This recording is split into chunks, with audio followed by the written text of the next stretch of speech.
do, what it do, what it do, what it do, what it do, what it do, what it do. Should play a partner Ziggy2x, and we back at it again. Brand new day, brand new video. Same old silly hoes. You know how that shit go. I don't think y'all missed me, but I missed y'all. I've been taking the liberty of having those my off days be my off days. Well, besides playing video games a little bit, but the games that I do have right now, I suck so bad that I don't want to embarrass myself by coming online and showing y'all how bad I suck at it. It's gonna be honest.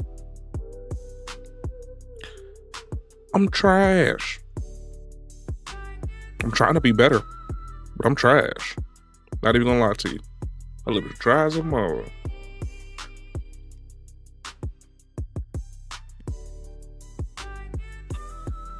Shit, my face dry as a motherfucker too. Shit. I'm just a dry ass motherfucker right now, man. I ain't gonna lie. I just took a really, really hot shower. And as much as I like to say it was soothing, I'm really dry. And that's not good for my eczema. But anyways, I digress. We ain't gonna be dibbling and dabbling and all in my health and shit. Fuck that.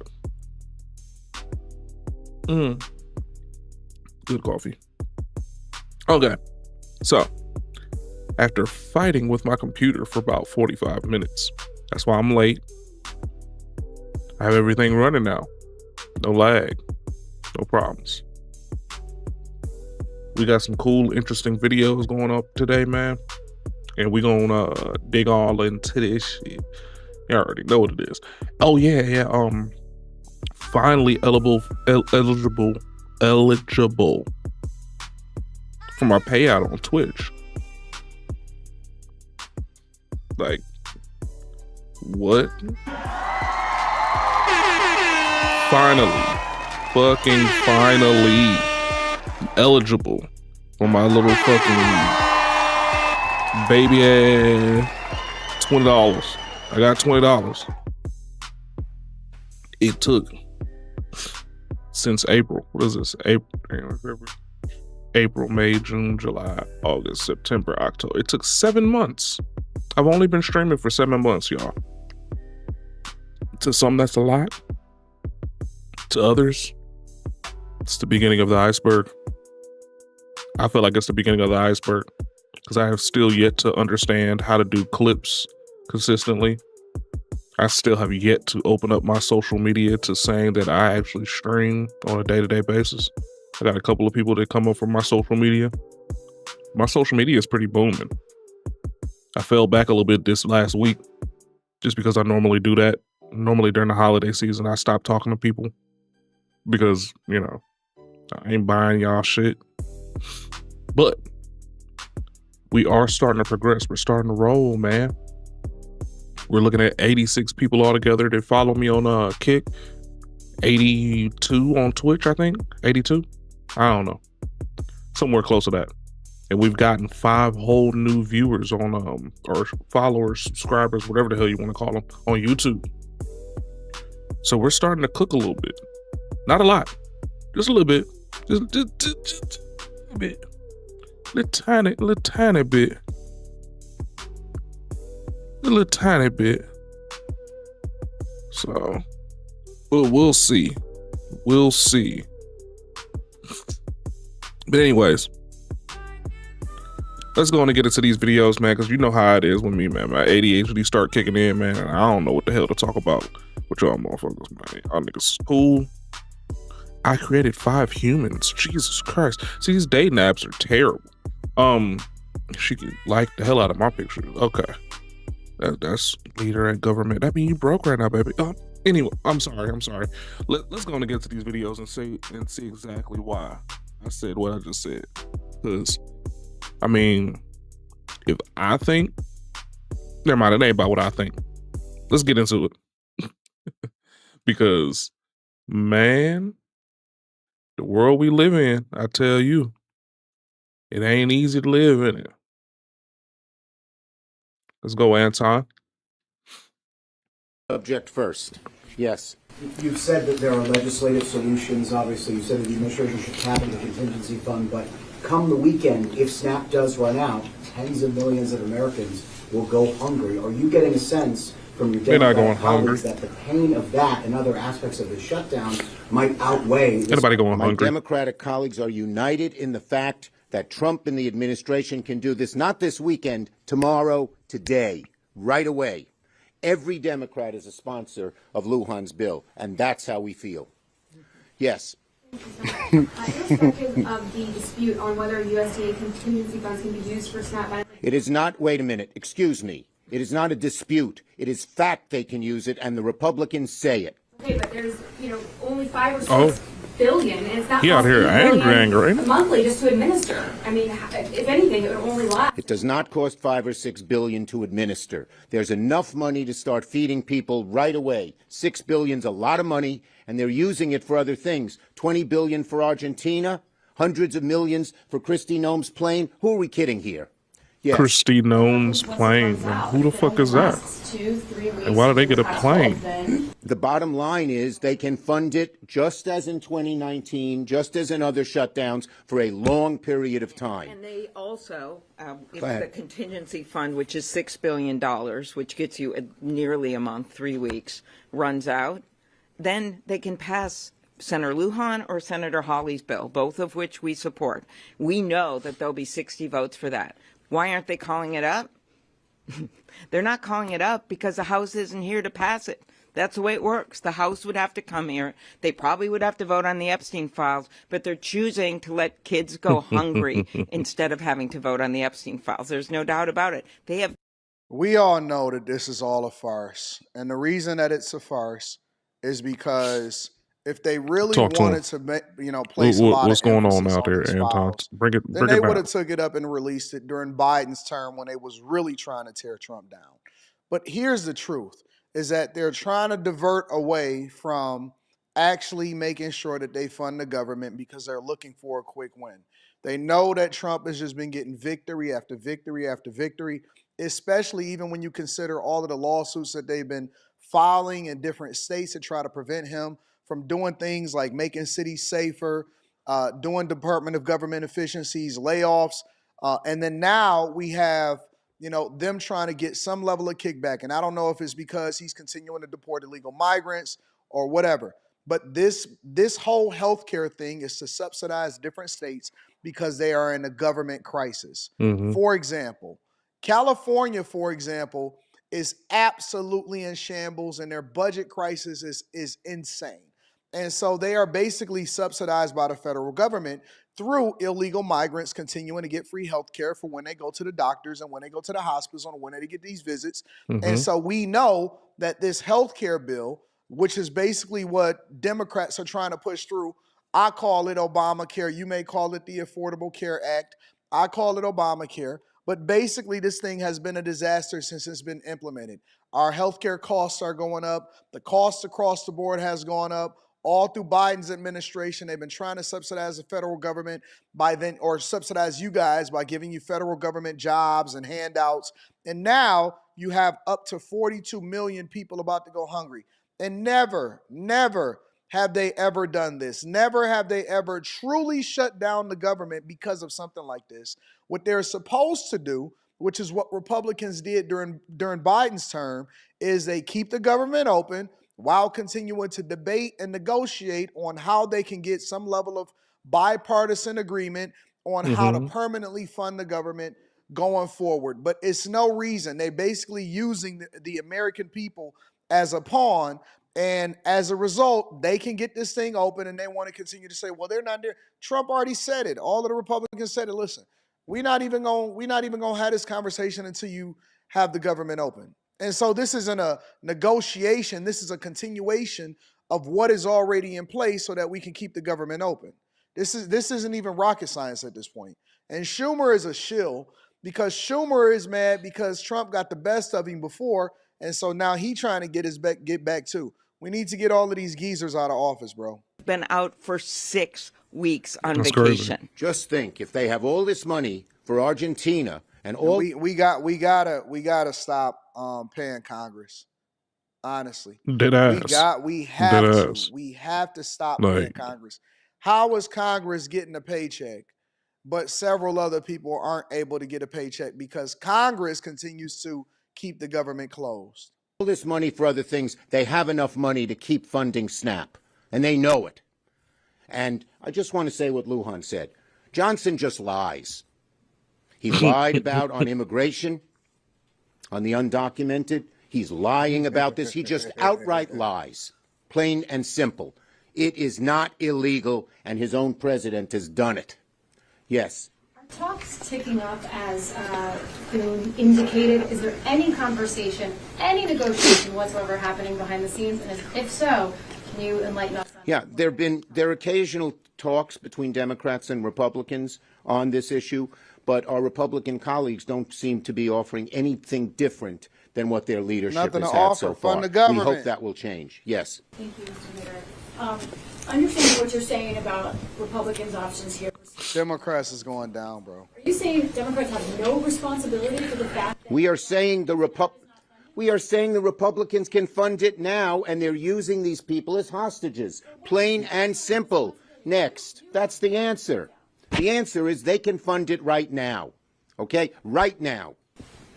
On SNAP and on healthcare broadly. And by the way, we don't want to pit healthcare and food. They do. We think you can have both. Yes. On SNAP and on the ACA, Leader Thune said yesterday he had just spoken to President Trump and that the president would be willing to sit down with you next week to talk about ACA subsidies. Is that an acceptable offer for you? If the government opens, by the way, is that an acceptable offer? We've always said, they always say, do it later. Do it later. Later, to quote Martin Luther King Jr. in his letter from the Birmingham jail, means never. They have had since March to do this. They voted 3 times against it. So this idea, do it later, been there, done that. We have to do it now. The window opens. Did he just quote Thank Martin you, Luther everybody. On this yeah, subject, he just quoted Martin Luther King. Did he, Martin Luther did he the King. seriously just quote Martin Luther King Martin in order Luther to the King. justify his argument? How disrespectful.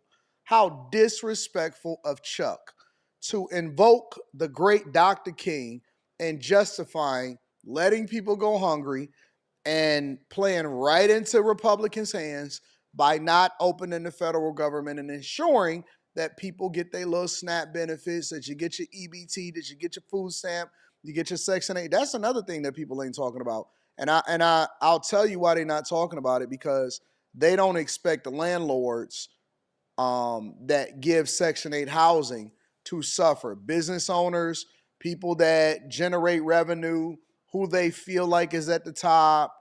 The landlords, they not getting no help. And so what I've also heard, and I'll deep dive into this in another video, is that you have to use your food stamp benefits before the 1st. So you got one more day as of the recording of this video, today and tomorrow. And then on November 1st, you're going to have to figure it out. Government can't be your daddy no more. They can't hold you hostage no more. You're going to have to make a decision on how you can do things differently. And if you can be successful on your own, you're going to have to stand on your own 2 feet. For people that are disabled and veterans, I feel you. That is a completely different conversation. But for able-bodied people and human beings, you're going to have to grind. You're going to have to get it, because your federal government and your Congress members are still getting their paychecks, but you definitely don't. Let me know what y'all think inside of the comments. Make sure you tap into the Patreon. Link is in the description. Teach Henley, 40% off your first order, 20% off for life. I love you. I appreciate you. I'm out at you guys later. Peace. Yeah, that's insane. They're just doing what they want to do. Sound like it's not a at this point, it's not a Democrat versus a Republican thing, or we can't do it because it costs too much to do this. It ain't got nothing to do with that. It's them trying to put their foot in the sand about some shit that they don't even 100% know about, and then their only arguing point is just spending the money other places. Like, maybe they are. Like, sound like I'm overthinking it, because I know a lot of y'all can't keep up, but this SNAP benefit situation clearly shows y'all could not survive a world built off natural selection. If the government really stood back If they just let everything go and let the world be who they want to be without them, y'all would not survive. Let's say they just only protected us from invasion of other countries, but you have to do everything else yourself. Y'all would not survive the natural selection. You couldn't get your own food. You couldn't keep your own crib. You couldn't educate your own kids. Y'all would literally not survive a world of natural selection. Y'all response to the SNAP benefits is don't celebrate the holiday. Keep your money. Everyone's going to be affected because food prices going to go up. Yeah, but this is natural selection. This is how the world moves. Without the government, right? What y'all going to do when all those wolves start attacking the sheeps? You either going to turn into a wolf yourself, you going to follow behind them like a fox, or you going to be slaughtered. That's how natural selection works. And this one issue with just benefits is showing y'all that y'all are biting the hand that feeds you. A lot of y'all are against the government. You constantly protesting. You constantly talking about them. But then you turn to the same internet where you're bashing them and you're trying to hold them accountable to continue to feed you and put food on your table. They don't have to do that. This is them showing you we don't have to do a lot of the things we do. But they understand the benefits of who they are. And a lot of people take it for granted. You can't be biting the hand that feeds you and then turning around and talking shit about the person who that hand belonged to. It don't make any sense. Y'all have to pick a new battle. Pick a new fight. You know how many people I've seen sell food stamps to get their hair done, nails done, their toes done, buy an outfit to go to the club, drugs? Yep. A lot. If I've seen it, other people all seen the time. It. You know what? That's why people don't give two fucks. I've seen people, women, get a new man. The man got the food stamp. Now, the food stamp is for her and her kids. The man has the food stamp card and he in the grocery store buying shit that he want. So, people see that shit. You know what? They don't give two fucks. Yeah, what's you working interesting in is liquor people stuff. always talk about So I ain't the listening to shopping what you got to carts say. that are full of steak and lobster. But usually those people don't even understand that the people who are buying the steak and lobster aren't even the people who got the EBT in the first place. Usually the people who qualify for EBT, their families are so big that they couldn't even feed their families going out and buying steak and lobster. But the people who are buying the steak and lobster are the people who bought the EBT from people who were selling the EBT. So people will sell the EBT at 50% off. So say if you have $75, you can get $150 worth of food stamps. And there has been an increase and an influx and even an inflation, if you will, of EBT prices to the point where now it's about 75 cents on the dollar. So if you have $75, you might get $100 worth of EBT. So usually when you see people with the carts and they have luxury items in it, steak, lobster, anything you might consider to be a luxury item, those are actually people that bought the EBT off of other people. But either way, when you're right next to that person with a shopping cart and you had to pay taxes and the government's paying attention to how much you make to take money out of your paycheck to give it to other people, you look over to the left, your kids don't get to eat steak and lobster, but you see steak and lobster in somebody else's shopping cart, it makes you resentful, and rightfully so. You know, some kids go to school and get breakfast and lunch, no dinner, because mama not sold the food stamps for shit that she wanted. Yep. Dumb people don't give two fucks. And people are saying, well, what about my kids? Well, yeah. What about your kids when you had the food stamps, you out there selling them? Right. What did you think about your children then? Exactly. You know why I work so hard? It's not because I like to work really hard. It's because I think about my daughter all the time. Because I think about the conditions. Girl dad, okay. Shout out. So if you're going, what about my kids? A lot of people think, what about my kids? And that's why we work so hard. We don't do it because we like to. Everybody hates doing what I do, how I do it. We understand that we have to provide our kids a certain life. And I don't think it's right for people who don't work as hard to be able to give their kids a better life than people who have to work hard that are paying for these other people's kids to have a better life. I don't think that that's fair. The fucked up shit that people do, people see that. So now people are like, I don't care. Life is about to start life for a lot of people. But don't get mad when people don't give two fucks. Because we see so many people out there abusing that shit that they be like, I don't give a shit. You know, what about my kids? What about your kids? When you was out there doing that fucked up shit with them food stamps, what about your kids? Girl Quay, and yes, we at Sam's doing the shopping haul. So y'all come along with us and let's get some stuff out of Sam's. I'm really just gonna be a very short video, just a little tic-tac, boom, bam, you feel me? But yeah, y'all, let's get into it. They got some animal crackers for $8.98, so we just gonna grab one of these. So yeah, my kids like Nutrigrain bars, so they for about 30 seeds for $9.98, so we're gonna grab that. we gonna I'm gonna lie, on some good So prices. yeah, we already started shopping. God damn. Them There's just not all a just single snacks nutritional and calorie in this entire shopping cart. And what this the is fuck? insane. I truly believe that if we're gonna have this government program that takes money away from people who have to work hard, who can barely afford to live for themselves, we have to have some rules in place. If you can take money from taxpayers, the people who are donating their money or the money that you're taking should have a say in how the money is spent. And I genuinely believe that there should just be a section. There should be a section of necessities that actually have nutrition in them where people who have EBT have to buy from this section. And even if it's the case that some of these farmers who are having a hard time selling their products, maybe because of tariffs, tariff wars, whatever it may be, the farmers who are having a hard time selling their products should be able to bring their products to this aisle under contract. Obviously, this stuff has to be cleared. And in that aisle, people can use their EBT to buy the things from these farmers, and then you might stimulate the farmers, and it gives you actual nutritional value for the people that are actually spending the EBT. But it should be limited. You shouldn't be able to buy whatever you want with other people's money. I just don't think that that's right. And of course, there are probably a bunch of kinks in the system that I just created in my head. There are going to be people in the comments saying, but this and but that. I'm sure smart people at the top can figure it out, but to just say that people are allowed to spend hundreds of dollars on blow pops that come from other people that are taking like money out of other people's pockets that have kids to feed, I don't think that that's right. There should. Yeah, I firmly believe that that there was a thing going on not too long ago where they actually said that they were going to limit what you can buy with the food stamps. It should be food that you can cook. None of this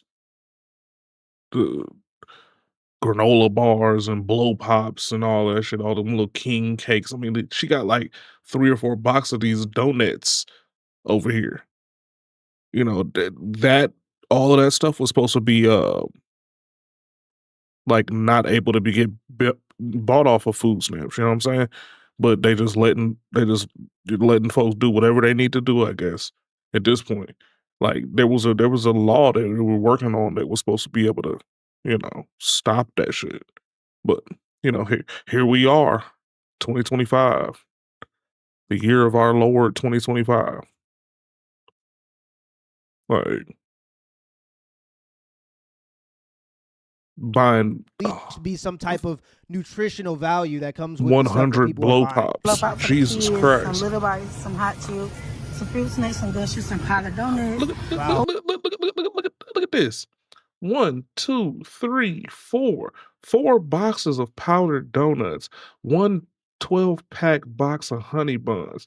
Big ass 5-pound container of animal crackers. Like, what are we doing, dog? Meal pies, some honey buns. Oh yeah, put that in there. That's good stuff. Hot chips. A box of 2 bags of 49 ounces for $7.98. So we're gonna grab one of those, and then Frosted Flakes for Wait, where's she at with these prices is like this though? God damn. This is Costco's? So at Sam's, I come here and I get. Oh, this is Sam's Club. Okay, so I'm a whole dude, and I just be going to Publix, and it'd be like $5 for like the regular size box that got like 3 bowls of cereal in there. She just paid $7.88 for the double pack box. Jesus. The big old seasoning salt. So I'm gonna grab one of those, and it is for $6.68, which is a good price. And yeah, let's see what else we need.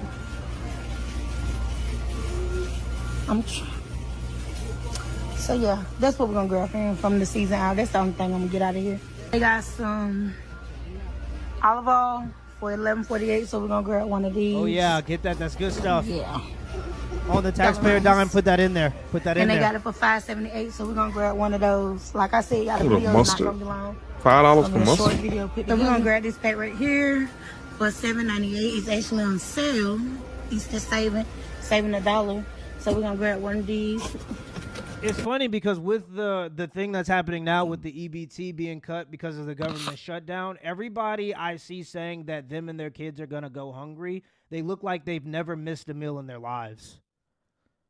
Like, we do live in a country where we have obese poor people. We have poor people. Our people in poverty in America have $1,200 smartphones sometimes. Dead ass. And I just think that that's very interesting, that the people who are complaining about having to miss a meal look like they've never missed a meal in their lives. Sound familiar? Everyone's... Why this chick on my damn Facebook timeline talking about she dating Punch Made Dev? And she's like excited about this shit. This shit is annoying to me.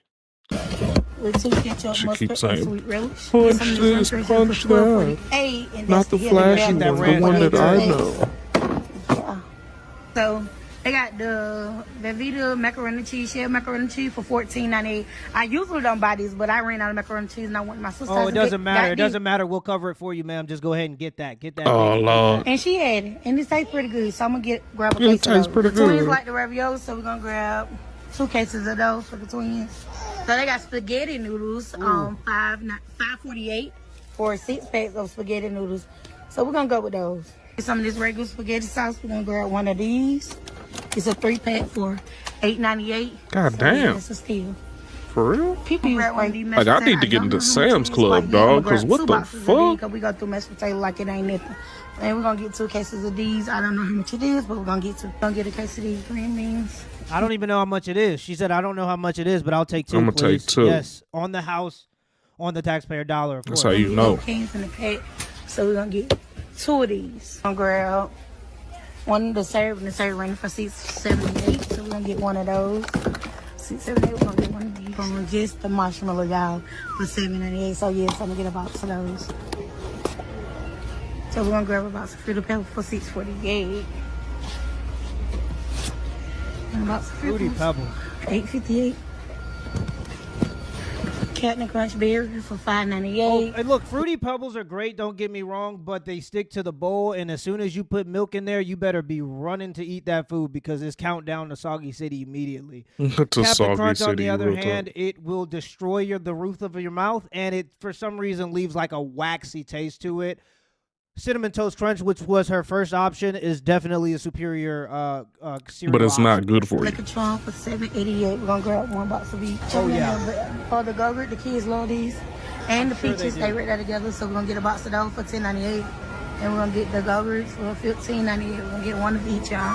We're gonna get these tarts for $9.98. Yeah, so that's how people are spending the taxpayer dollars. They're spending it on Pop-Tarts. And with the plan that I proposed earlier, I'm sure that the cookie cartels are going to be upset because EBT can't be used on Oreos anymore, so they're probably going to lobby against an idea like that.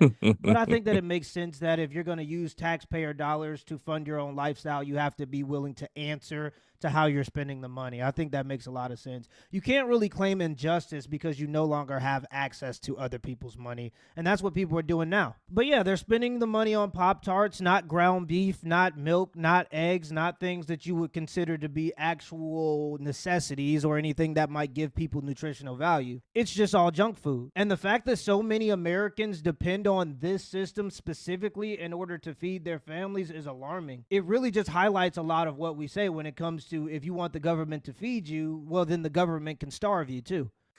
Over 40 million people are about to lose their food stamps. Over 40 million people. Why are there 40 million people are getting about to not know food how to feed stamps? Is my themselves question. or Like, their children. what is up with Because that they've been part? living off the government. And this is exactly why conservatives have the narrative that you should never rely on the government. Because the reality is, if they can feed you, they can also starve you. And that's why socialism will never work and is never a good idea. Yet, those same 40 million people that are about to lose their food stamps are the ones that vote for socialistic policies. And the most ironic part about it is, who do you think they're blaming? Trump and the Republican Party. When in reality, the Biden administration is the one that made welfare, food stamps, all of those programs so obtainable and accessible for everybody. They helped a good chunk of those 40 million people become reliant on the government. Why would they do that? Power and control. If they can control the food that goes on your table, if your lights come on in your house, if you can feed your children, if you can stay warm in the winter, if they can control all of that, they wouldn't be controlling that if you didn't put it in their hands on top of it, for them to the control. reason you are losing your food stamps Like, is because Democrats refuse to reopen the government due to Republicans saying we don't want to sign a bill that gives immigrants health care. You heard me right. The politicians that you voted in, the politicians that promised you all these free programs and free this and free that, they're the ones not giving it to you right now. You are losing your food stamps because your party, the Liberal Party, cares more about non-citizens than it does about you putting food on your table. You are losing your food stamps because of who you voted for and what it truly means to vote for people who think socialism is the answer. Relying on the government is never the answer, okay? Get a job, save your money. Just because it's in your bank account doesn't mean you have to spend it, and only have the amount of kids you can provide for. There you go. You do those That's the number one next time the government thing. shuts down, it's not going to make a damn difference. Only have kids that you can provide. Exactly why. And that's why I don't have any. For Democrats, I ain't providing for and shit. voting for liberals. Besides my own selfish needs. Thing you can do. Most of that is there's never a marijuana. time where you should want your livelihood And random to depend on gas. the government, but Because I'd there's like a lot to of drive people who places do, that have and nothing it to do makes with sense. nothing. That's why the government is getting more and more power than ever before. It's because they have a lot of people that are paid off based on taxpayer dollars. They have people that depend on them to the point where they'll support anything that the government does. They'll get right in line because the government dictates if they eat or not. Yeah, but guys, let me know what you guys think about the EBT epidemic going on right now with the government shutdown. I just thought that this would be an interesting topic for a video. Let me know in the comments below if this video was a W or L, and give me the HBO special as a help brother out special. Hit the like and the subscribe button for more content. Till next time.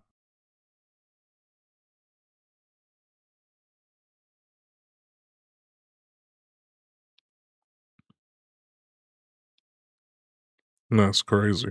These motherfuckers is really out here, like, dead ass mad because they can't take advantage of situations that they've been overly taken advantage of. Shit's insane to me. Melanie King. So you're going to steal my basket full of groceries after I leave the store? Lord have mercy. I think so there, Ian. I've seen a lot of videos talking about how people's EBT is getting cut off, and so they're going to be stealing groceries straight out of the store. But I've also seen a lot of videos talking about how people are going to grab baskets whenever they come out of the store. That way they're not stealing from the store, they're stealing from an individual. Well, you grab my shopping cart full of groceries that I bought and paid for with my fucking money, and you're going to hear two sounds. There's going to be three sounds. Maybe. There's certainly going to be two sounds. The first sound you're going to hear is me saying, now, Han, that's a bad idea there. Better walk the fuck on. If you don't walk the fuck on, that'll be the next sound you fucking hear. And the third sound, son, I'll hear it. You won't. No, sir. I'll fucking hear it. And you fucking won't. Now, people are going to come back on this video and say, oh, you'd end somebody over a basket full of groceries? Yeah, I would. You damn right.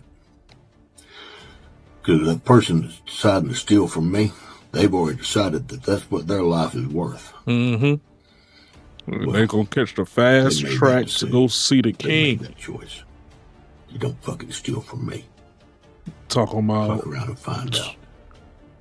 Take me to. Well, you heard it from him. Because there were videos going around. Everyone said they're going to, not everyone, but people are saying they're going to steal. They're going to steal from the store. It's one thing to steal from the store. Okay. You're going to face those consequences, but understand. Take me to the king. Understand. People who have to work and buy their own groceries. More people than the ambulance got to carry you off of me after trying to feed their family. But struggling to pay for things, but because you're not getting free food anymore, you're not getting SNAP, you're going to steal from them. You're going to come across a man like this who doesn't give a damn what you're talking about, doesn't give a damn about your problems. Because we've all got our problems. We've all got struggles. But I want to get into this story because Walmart, about Walmart, guys, let's take a look at this. So It says, oh, we've got to talk about this at the top. Disgraced Prince Andrew to be stripped of Prince title and forced to leave Royal Lodge after Jeffrey Epstein scandal. Oh, If you guys want me to start covering that Jeffrey Epstein thing again, I am very disappointed in the administration. I have a lot to unleash on that. But if you want me to uncover some things that we don't know about it, unearth a lot, there is a ton of information that I can get into. But let's get back into this for right now. So Walmart NYC area grocery stores threatened with mass looting after SNAP benefits expire. This is what sources are saying. And they are now beefing up security at Walmart. For some reason, Walmart is like ground zero for SNAP. And there's a reason for that, because they are the largest beneficiary of SNAP, guys. They are the largest beneficiaries. Okay. 25% of all SNAP benefits go to Walmart. But it's deeper than that. There is a deeper layer to that. But yeah, I'll show you more. Walmart and grocery stores across the New York area. Now, this is they're just talking about New York because it's a New York Post, but this is all across the country. Area are being threatened with mass looting after SNAP benefits expire on Saturday. Law enforcement sources told the Post. The threats began cropping up on social media this week after the U.S. Department of Agriculture announced that November food stamp payments would not be made to some 42 million Americans due to the federal government shutdown, which at 29 days and counting is already the second longest in U.S. history. But understand, a lot of this anger is directed in the wrong place because Chuck Schumer owns this. Hakeem Jeffries owns this. The Democrats own this. And I have brought you video after video giving you the information. Their own party is saying it. Their bleeding voters has actually made Republicans more popular. It's insane, but it's all a scheme. It's all a scheme. They want civil unrest so they can enact new laws. They also are continuing to line their pockets, but then they're also lining the pockets of these corporations. Because, for example, I keep telling you guys, the health care insurance companies are still getting paid. They are still getting paid through the shutdown. A lot of these corporations are, because it's already baked in for them. So they're not hurting. In fact, this is a way for them to stockpile cash. There's a lot, but let's continue. The news has incensed many recipients of the 60-year-old supplemental nutrition SNAP, some of whom are threatening to take matters into their own hands with a lawless national protest, the source said. If you haven't seen it, let me show you really quickly the lawless protest that we're talking about, because the woman that they're showing you right now, I just got to pull up her video, where she was the one that was calling on people to essentially, there she is right there. Okay, so take a listen. I've played this clip before. If you haven't seen it, you got to listen to this mess, because she's going to get a lot of people like this are going to get a lot of people in trouble, a lot of people arrested, okay, or shot, dead, locked up, all types of things. But I don't give a damn. Here we go. People, my people, I wish we stopped crying about this motherfucking EBT card. At the end of the day, they try to see is we gonna stick together. What? And we are gonna stick together. Fucking November 3rd at 6:30, we're going to Walmart. We're going to fucking Walmart. And at 7:30, we're gonna walk out of Walmart with our fucking buggies. Okay? The thing is, they can catch everybody. You feel me? All you gotta do is run, Forrest, run. Okay? We have to stick to fucking together. It don't even matter. As long as we gonna have everything we need for Thanksgiving, that's all that fucking matters, bitch. Why do we care about these events? Remember, put it in your calendar. November 3rd. Thanksgiving and shit. Like, why do we care about Thanksgiving? 7:30. You better be running up. Motherfuckers is barely survived. So there you have it. They're so dumb. They're actually planning the illegal activity, like stealing and illegal activity for everyone to see, law enforcement to see, Walmart to see. November 3rd to 6:30. What do you think they're going to do? They're going to beef up security. They're going to do what they have to do in order to shut this mess down. But continuing with this, because I have more to show you. Oh, I have a lot more to show you. But let's continue this story here. Okay, so it says, as the benefits pause looms, postings on TikTok and Facebook have cropped up, encouraging people to coordinate in a rash of mass thefts. So they're just repeating what we just heard her say. The video drew hundreds of comments, many of which mocked the entitled attempt at inspiring vigilantism. Similar threats also targeted local grocery chain Food Bazaar, which has 28 locations in the Big Apple. The East New York store, which has had problems with rampant theft even before the social media campaign, employs 2 to 3 security guards per shift. See? The store is a problem. There's someone who is always in trouble. Someone takes food always, one guard told the Post.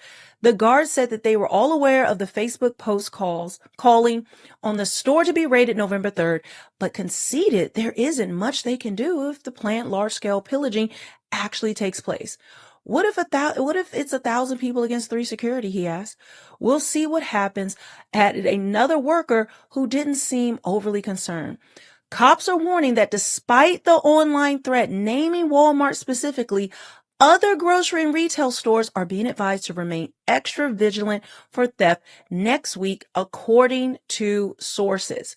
So they're planning to steal, they're planning to rob, it's coordinated.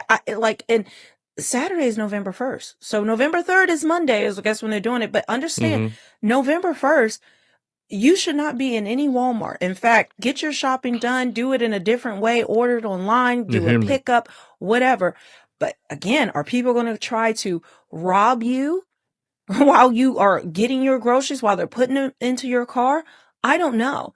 But the calls are going out there for people to do things. But outside of that, that's not the only thing. You have people already who are just shoplifting, okay? Just casually shoplifting, like this woman right here. I don't have any food stamps this month, so I'm about to grab a meat and bounce. Cereal brace. Gotta get some snacks and bread too. Just like that. Nobody's looking. All right, walking out. Keep it cool. Made it. No stamps. No, I commend her because she's not doing any violence. She's just stealing a couple things. I don't give a damn about Walmart. I don't care what happens to Walmart. I have a lot of issues with Walmart on a lot of levels. Okay. They were behind funding No King's Day, that protest. So, and I can get into the schemes and the scams of what Walmart is doing in order to continue to line their pockets with SNAP, which understand the majority of people, what we saw, I've given you that chart over and over. We're seeing the majority of people are either immigrants, legal immigrants, or illegals who are getting government assistance, getting welfare across the board. That includes SNAP. That includes Section 8 housing. That includes daycare vouchers. That includes cash, guys. Cash. I bought you a video of Venezuelan nationals, Trinidad, getting cash from the government. From the government directly while we work every day. So your tax dollars are going into their pockets. Okay. So while we need to be taking care of Americans first, the welfare program was designed for Americans in need.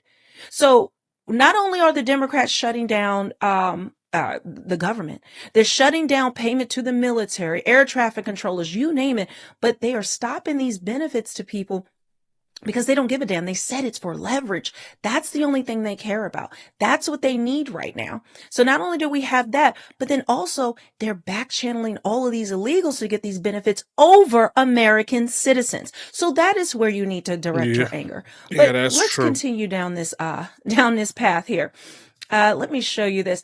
I actually want to show you what happened. Now, this is going back. I want to say this is, sorry, this is not going back. This is what actually has been going on already. There's already some people robbing, and I'm going to show you some old videos too from 2020. Cash App.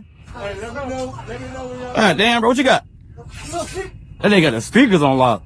Hey, y'all. Why I nigga on M&M's? You could have bought that. Lame, man.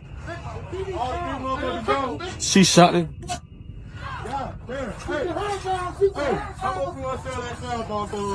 This nigga got all the damn shit. Y'all. She said, give me something.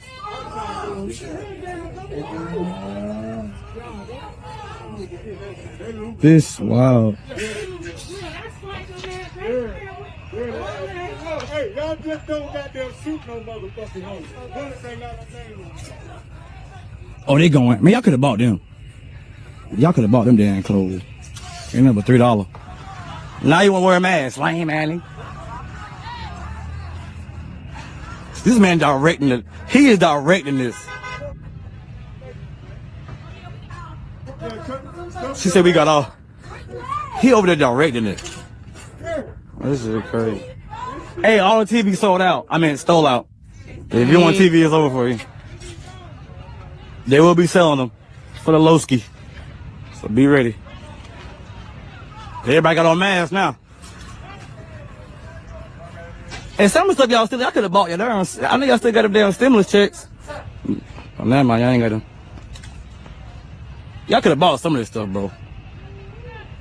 So you get it. You get it. He's over there commentating over, looting. I guess this is what our new reality is.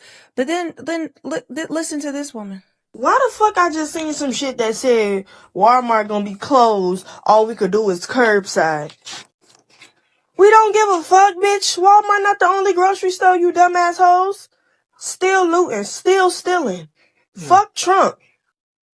It's crazy. The fuck? This is how brain dead people are. They have no idea what the shutdown's about, have no idea that this was manufactured by the Democrats, Chuck Schumer. Even Democrats are calling this out, okay? Calling them out. Everyone is calling them out because they're doing this because, again, they need leverage to line their own pockets. But let's continue down this. I want to show you this. Do you guys remember? This is from 2020. So you need to gear up because this is what's coming. Right. So this is the overhead of Walmart being looted in 2020. Okay, this was in Philadelphia. Look at what they're doing. She said that's in Philly. Oh, this is the chaos they want. They want to go back to those days. They want to go back to the looting, the civil unrest.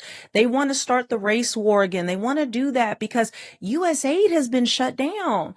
They can no longer siphon billions, trillions through that in order to line their pockets. So they've got to they got to manufacture new drama, new things to hurt the American people, all at our expense. They don't give a damn.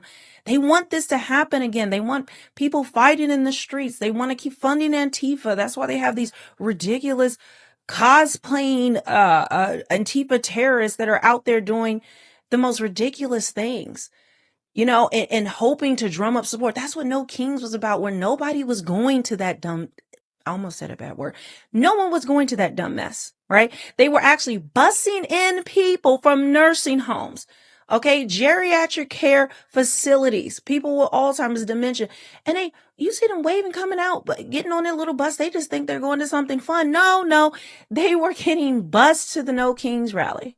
That is what they are doing because there was nothing organic going on. So they can keep manufacturing prices, taking away, stoking the fire because they want civil unrest. Because this is how, if you watch Game of Thrones, what did Littlefinger always say? Chaos is a ladder, guys. Chaos is when you climb, not when things are good and healthy and sane. Why would they want sanity and rest and people fed and people, the economy? Why would they want any of that to happen? That doesn't help them in any way. They need the unrest because everything that Democrats have thrown at the wall, well, it hasn't stuck. Like, think of all the protests. Remember, they were out there protesting ICE. They were out there cussing and give a F and everything they've tried. Right. Nothing has worked. Not a damn thing has worked. And so this is one of their last ditch efforts. Okay. So yeah. And this was in 2023. This is in North Portland. Look. Okay. In Portland, where all this unrest is going, where you have Antifa and all that. Their stores are closing. If you go to the West Coast, all parts of it, especially in Oakland and through Portland, all of these different stores are packing up and leaving. Dang. Okay, they've already left in 2023 after all of the unrest, the summer of riots in 2020, all that stuff we saw, it has consequences. So when people talk about food deserts in Black and brown communities, well, when you loot and rob and do all of this, they're just going to shut the doors and there's going to be no place for you to shop. So the cycle repeats itself. And so then they can campaign and say there's food deserts and it's racist now. You see how they'll play because it's happening in Black and brown communities because Black folk are out there robbing and looting because then they depend on the government for SNAP to pay all the bills. And it's just a vicious cycle that people refuse to get out of. But continuing, now this fool, you have to listen to him. Okay. Wait. Look at the name. It says EBT of TikTok. Jeez. Listen to this one. Walmart allegedly took notice of the No Snitch November. They will be adding security guards to in-store locations. So No Snitch November just became Help People Steal November. It just became Hold Security Back November. It just became Help People Live November. People deserve to eat. I don't give a fuck about Walmart's profit margins. I personally will hold back a security guard. I will fight back a security guard if they try to stop someone from stealing food they need to fucking live. That's the problem, though. It's like you should too. I understand what he's saying. Cuckold simp. I understand what he's saying, but at the same time, these folks ain't stealing what they need. They out here doing extra shit. They doing extra out shit. And you can't act like they died. They out here extra out. You seen motherfuckers out there just stealing TVs and microwaves and shit. Like, that ain't got nothing to do with essential stuff. You just out there stealing regular ass shit. You know what I'm saying? Like, it ain't like you out here just taking what you need. You're not taking what you need. Like, if you were just taking what you need, then I would understand completely. But these folks is out here like dead ass running their pockets up. Like, come on, bro. He hasn't had looks like he's a little low on testosterone with his Stitch shirt, with his little chest hair shirt. He's going to hold back security guards. Now you will watch this and you will say to yourself, nigga, "Oh yeah, he's for us. Listen, let's do this." Putting this propaganda out here. Does this look like a man who is on Snap? Does this look like a man who is getting benefits? Does this look like somebody that's something that now you can't judge a book by its cover? But you got to understand something. When they put this out here, this could be a paid agent. You're putting a target on people back. Exactly. It's a propagandist, clearly. But a paid agent. Somebody who was paid as an influencer to put this messaging out there. Mm-hmm. In order to put this in the minds of people, to continue the fire to be stoked. Why does he give a damn? He looks like a one of these Disney dudes. Right. Does he look like he's going to be in Walmart? In the thick of it, in the ghetto, like helping and holding people back? Does he even look like he lives there to be able to do this? Or is he sowing seeds of discord so there can be civil unrest? So that he's saying he's going to hold back security guards, right? So people go in there and they go and rob. That man will be nowhere in sight. I best believe this man is not putting his freedom on the line so you can get some food. If he really was about that, he would be holding the Democrat Party's feet to the fire and demanding that they end this shutdown. But no. He's not going to be there to save you. None of them are, but they sure are going to stoke the fires. So you make sure and you get your dumb ass locked up. So you get your black ass locked up. Because that's what they want. That's what they want. And see, the more black people get locked up, or they get locked up because they don't have, because of Snap, the more that happens, then they can create stories online. And then the news could talk about how it's racist now. Are you getting it? Are you starting to see the picture? None of this is real. None of it is real. Yes, there's real people talking. But understand, people like this, these are agents of chaos designed to destroy the very black community that they claim to love and help, just like the Democrats who refuse to allow benefits to go out unless it's to illegals, right? So let's continue down this trail. We already saw your girl there, but listen to this woman, because like it says that she nails this. She nails this. If you worried about feeding your kids next month and you have an iPhone, go sell it. Mm-hmm. If your kids got an iPhone, go sell it. If they got Jordans on and LeBrons and all it, go sell it. If you got braids in your hair, bust down, eyelashes, you got nails on, baby, you wearing the food that you could be providing for your kids. Thank you. That's all I'm saying. How you mad at the government for stopping your benefits, but you sell your food stamps every month and you don't think about your kids? I don't understand. But you want to get on here and say, oh, they better not, because I'm going to start looting and stealing. Like, that's your go-to? You ain't never thought about getting a job? Supplement some income? I mean, anything on that, you just go straight to stealing and looting. Because the government is not your daddy. The government is not supposed to take care of you. That's your job. The government is not supposed to take care of your kids. That's your job. You laid down, busted wide open to have these kids, and then you mad at the government because they're not you going to can't feed feed your them, kids. and they not finna feed them for you. Where is Exactly. the mother? What kind of weird shit is Where that? is the mothers? Y'all be so, oh, I'm a single mother and I do it all by myself. But meanwhile, you getting every assistance out there. So, baby, how is you doing it by yourself? You got the whole world involved on taking care of you and your kids. I'm just saying. I cannot even believe the amount of videos that I'm seeing. And I'm sorry to say, it's just for my own people. I don't expect nothing less. I really don't. This is what I expect from y'all anyway. Because this is what y'all be doing. Y'all mad. You mad. You don't like the white man. Let's be clear. You don't like the white man. He is oppressing you. Okay? But he said he ain't gonna send them food stamps. And you about to lose your everlasting mind. And she's 100% right. This sister right here is 100% right. And I don't think I need to say anything further. So guys, make sure you leave a comment below. Do you actually think that this looting is going to start? Do you think we're going to have the chaos we had before? November 1st is looming. November 3rd is looming. What is going to happen? We are headed into complete disaster. And if the Democrats do not agree, okay, to something that they've agreed to before, but now they want to push in more agenda, which this is not appropriate for.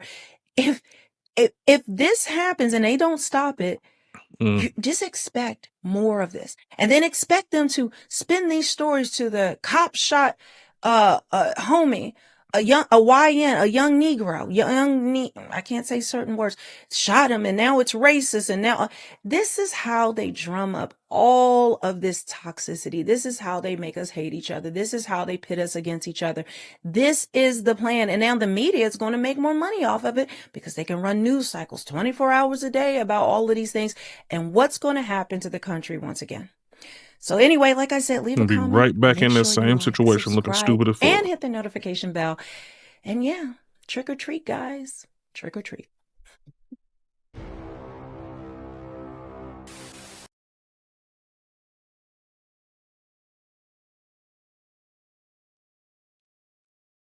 Good job, Melanie. So they're gonna be right back over here again, though. Trying to do the same shit. Selling the motherfucking food stamps because now they're trying to get the... Get on here complaining that how y'all have to go back working at 9 to 5 because you started hauling and spending money like your ass is Dwayne Wade or some shit. Y'all start getting paid from these social medias, and then it's like everything just goes out the window and you just start feeling like you above everything as far as finances. Why, if you starting to get a $4,000 check, you think, oh, let me go get me a high rise in an expensive ass city that you probably paying close to that $4,000 check that you're getting or more, right, trying to keep up with the Joneses. Excuse me. I really don't understand that. Don't make sense. Help me understand that.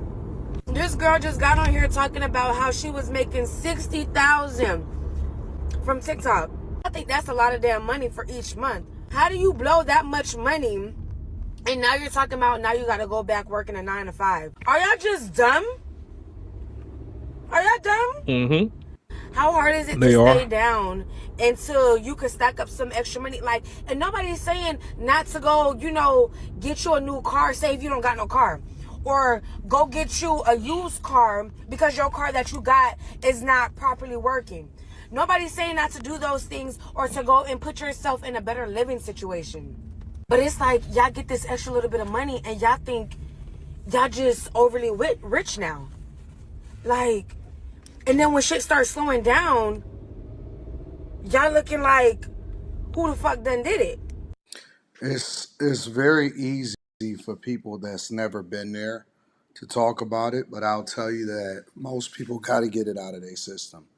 And the window for most creators, which a lot of people get smitten by the money, but the window for most creators is pretty short. Like, there's been creators that has blew up one-hit wonders, people that went viral, and now they got to get a regular job. And let me be clear, there's nothing wrong with getting a regular job, but I remember when, and a lot of y'all have been following me on my YouTube journey for an extended period of time. Even now, I'll probably spend less than 5% of my income that I generate. And I'm going to be here forever because I understand the game and I also understand where the money is. But I've seen a lot of people burn out. I've seen a lot of people live the lifestyle. I've seen a lot of people, like, it's no different than a person that's working a 9 to 5 and start making $100,000 a year. More than half of everybody that make over $100,000 a year is still living paycheck to paycheck. So, you know, for a lot of people, and I had the opportunity to make a lot of money when I was younger and then blow it and then go broke and then get money again. And so it's no different than most people. You start seeing the money, you don't understand taxes. It's just like NBA players, ball players, rappers. It's the same thing. So people don't always look at things from a business perspective because They their never been in experiences, business. they just get money. They're not used to generating that type of revenue, whether you're making an extra $2, $3, $4, $5, $6,000, or you're making a $60,000, or you're making $100,000, or you're making $250,000, or you're making $500,000 a month. And I know a lot of y'all say, man, that's impossible. No, it's very, very possible. I promise you, but you have to work it like a job, A.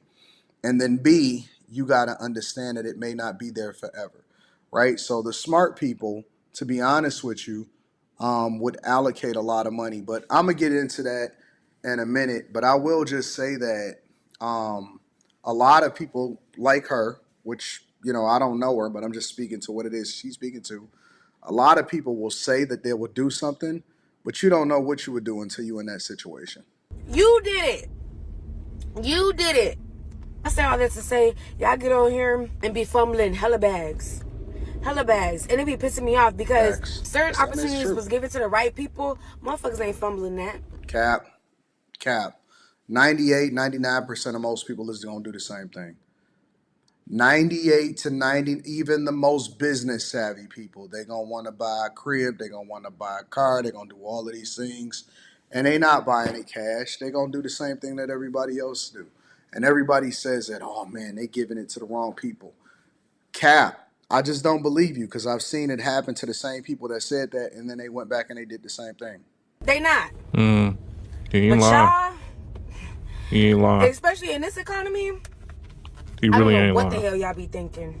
Did y'all see that video of that girl asking how all the OG influencers were making $30,000 to $50,000 a month and now they're broke and e-bagging on TikTok? Like, what happened? I don't even know who y'all consider OG influencers. I consider OG influencers people from the early 2000s, but those was my OGs. To all that money. So as somebody who accumulated over 2.5 million subscribers on YouTube back in 2015, and I was literally living in LA, so I witnessed a lot of this, I'm going to give you guys the breakdown on what happened with that money. I can't speak for everybody, obviously, but just what I've seen. When I moved out there, I thought I was pushing it with my $2,000 one-bedroom apartment, but I had people living in the same building, just at the top floor. I was on the 3rd floor, but they were at the top floor paying $20,000 a month. And then I had some friends that lived in mansions just for the sole purpose of wanting to be able to throw parties and have people come over and make content in there. Literally paying people's yearly salaries, like $30,000, $40,000 a month just to rent this huge house. So for those of you that were also wondering, like, why do a lot of these influencers have big houses but they're fucking empty? Not even joking, to get some good quality furniture in there, it's gonna cost you like $500,000. And don't even get me started on their Uber ego. It's like people reach a certain amount of followers and all of a sudden they can't use Uber X. Ew, we can't pull up to this party in a Prius. Order an Uber Black. Why would we spend $250 to pull up to a party when we could spend $19.99?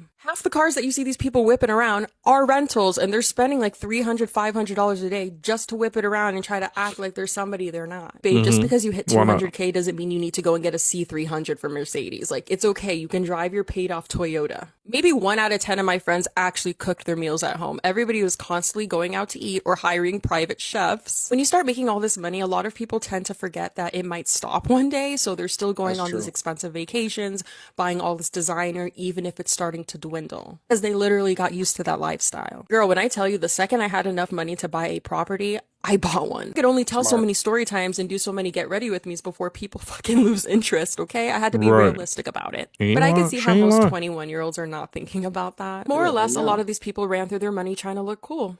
That's it. And now, I mean, that's normal. They're young. You talking about young 20-year-olds, and I like to think of myself as really, really financially savvy. But I will tell you, when I was 20, 21, 22, I thought it was gonna last forever. I was spending it like it was no Make tomorrow. it last forever. And I ain't even talking about content creation, right? I was making a lot of money just working a regular job, making over $100,000 a year 20 something years ago. You know what I'm saying? 23, 24 years ago.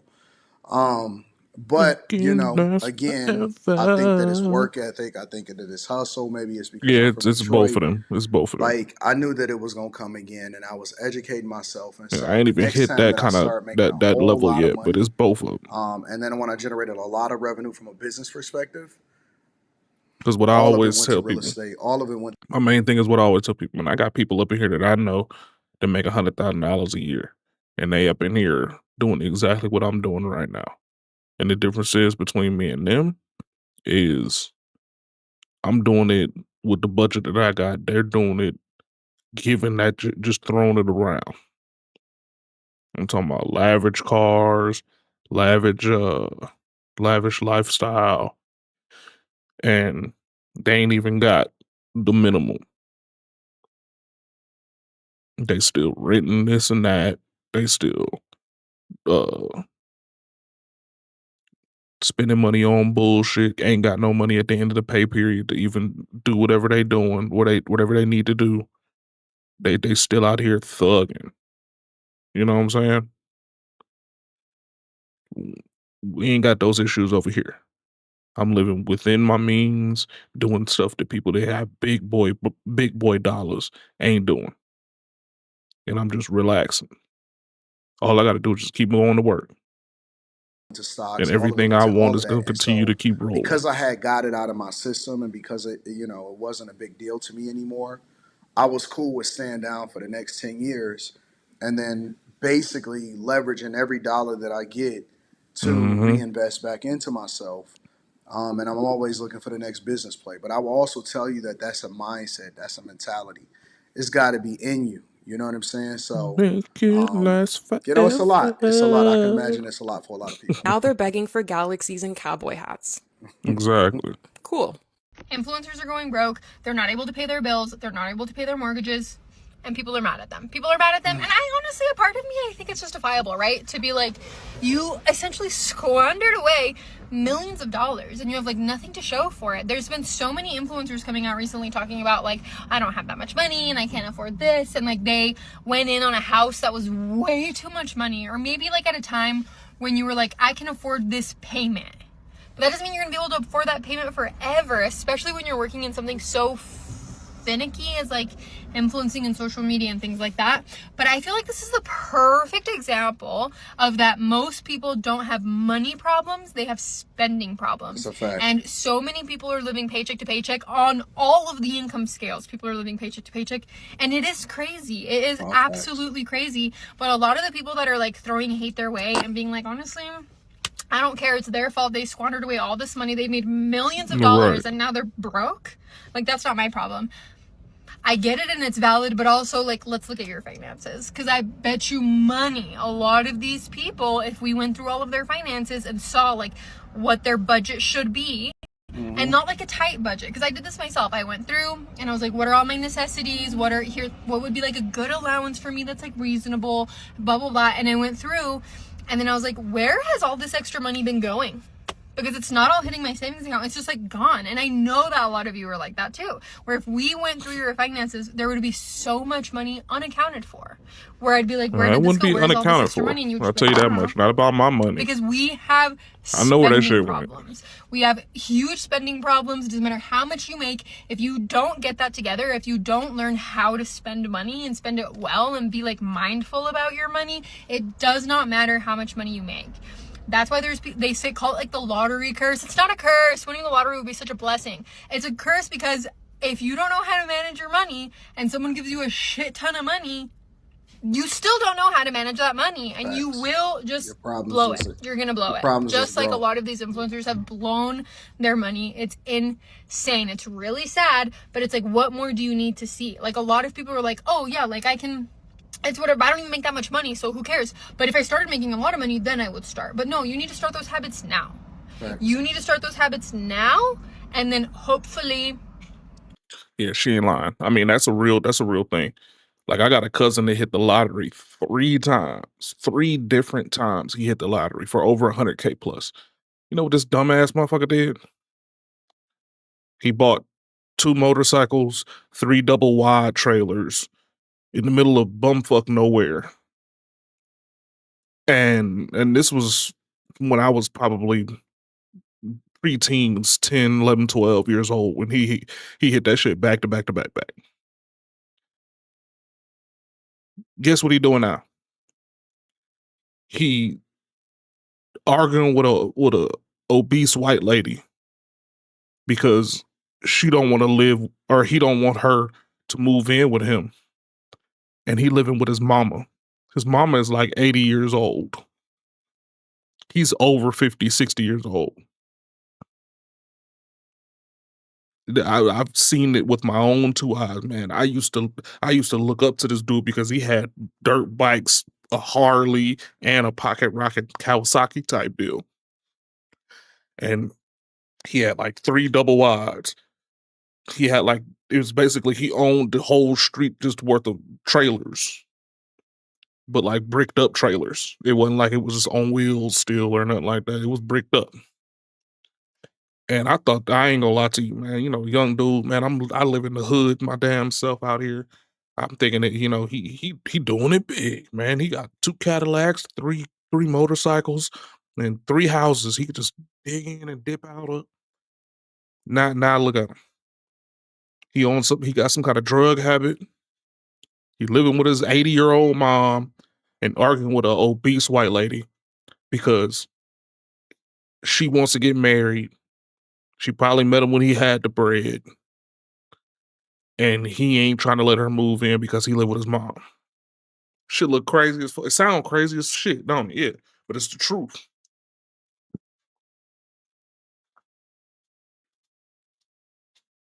God willing, you start making more money, it'll carry with you. Nothing can truly prepare you for a lump sum of money of over $1 million. I'll just tell you that. Nothing can prepare you for that. But again, I think that that's something that you have to learn over a period of time. You 18, 19, 20 years old, maybe even younger than that. A lot of these guys, you talk to a lot of NBA players, you talk to a lot of NFL players, they wait until they get their second contract before they actually start to think a little bit differently. So I don't necessarily hold it against them, but at the same time, I understand it, and you just got to diversify your income and you got to invest vigorously to make sure that you protect yourself. Let me know what y'all think inside of the comments. Make sure y'all tap into the Patreon. Link is in the description. Teach Hanley, 40% off your first order, 20% off for life. I love you. I appreciate you. Get into the Patreon. We go over this type of stuff. We really dig into it.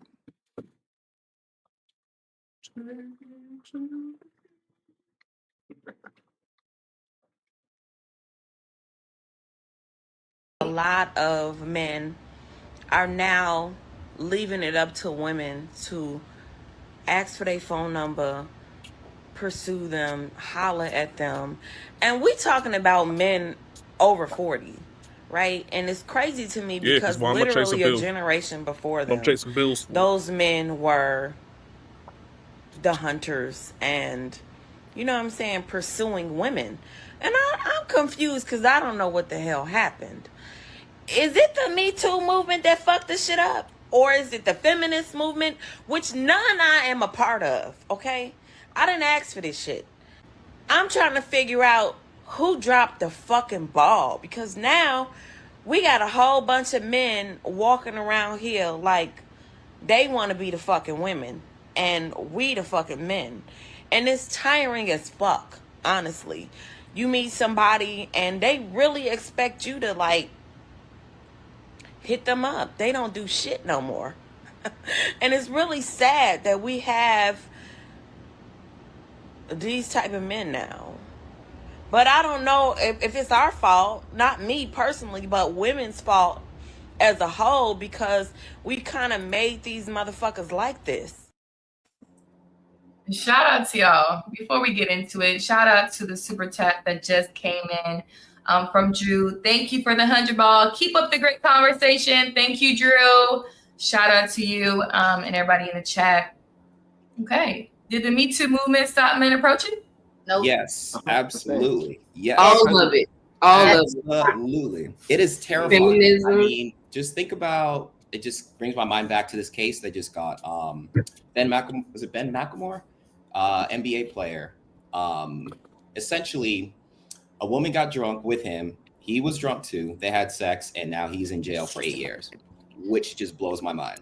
So the fact that you can get in trouble for just a simple situation. Now, like if y'all that, know me, and y'all already know how I can feel about tell the y'all Me Too probably had sex situation, with man. someone while drunk and they were drunk. But to fucked think that up. your life can get pulled away just like that, I mean, is just insane. So I get why people have that fear. fucked up. It's almost like you need a consent form, you need a retina scan, you need 5 different people to sign as witnesses before you have any type of relations with someone in order to protect yourself. And it sounds crazy and out of pocket, but when you see different situations like that, or even like a Shannon Sharp thing, it's not necessarily Me Too, I guess, quote unquote, but just seeing something like that and how easy your life can get flipped around by someone else just accusing you of something. It's not innocent until proven guilty. It's, yo, she accused you, you're guilty.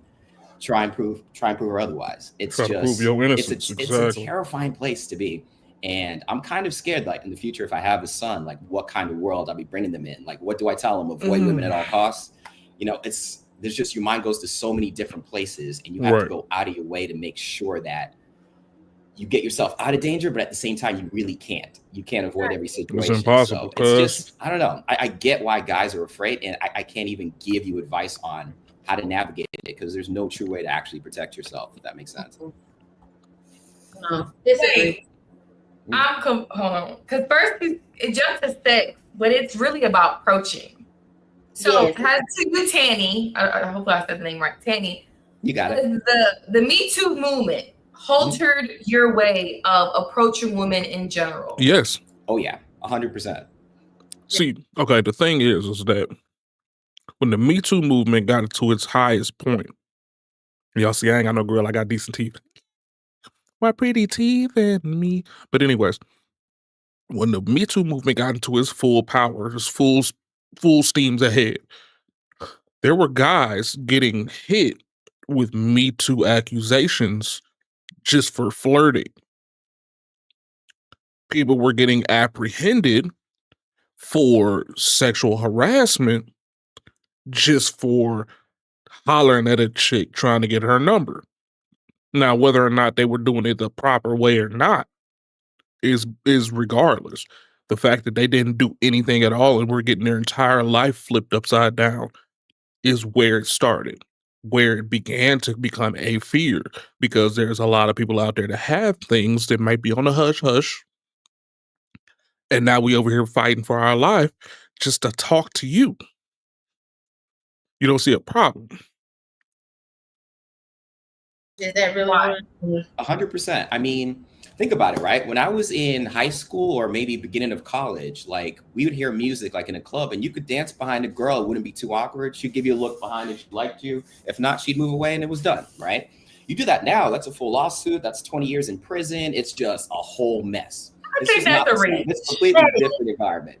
So That's a reach. Yeah, the approach, I mean, it definitely is. It's completely different. You tell a Gen Zer to approach a girl like that, like we used to do back in the day, there's just no way. It's just not happening. So of course, it's changing the way that we interact with people, and I feel like people are losing that ability to just face to face to be able to communicate with people, and just it's just our social meters just completely. I agree with him 100%, and I got another side of it too. Because the Me Too movement, what it is now, it's a big overcorrection of, like, you know, things that went on in the past. And now you got the flip side of men with a overcorrection on the men's side. So now you don't even need any proof or any, your whole life, career, job, anything can be off of an allegation. So just like how it's a big overcorrection with the Me Too movement, then men have a kind of a cause on that with being not approaching, and those are one of the things. Not approaching, not want to go on dates, not want to pay for dates because women using men for dates. It's a whole trickle down effect, and like we can't like ignore the trickle down effect, and it starts right there from just the simple approaching, and it trickles on down to maybe not want to dance in the club no more, or maybe not want to do whatever they did in the past. So yes, I think Me Too for I think that sure. it could be, but let's just be honest. A lot of you men don't know how to communicate to women. A lot of you men are scared to go up to women. We've had it on these panels, even on late night panels back It ain't about then. that. We would It ain't role about play that. with these men, and these men would just squabble. Don't even know how to say hi, have a simple conversation with a woman.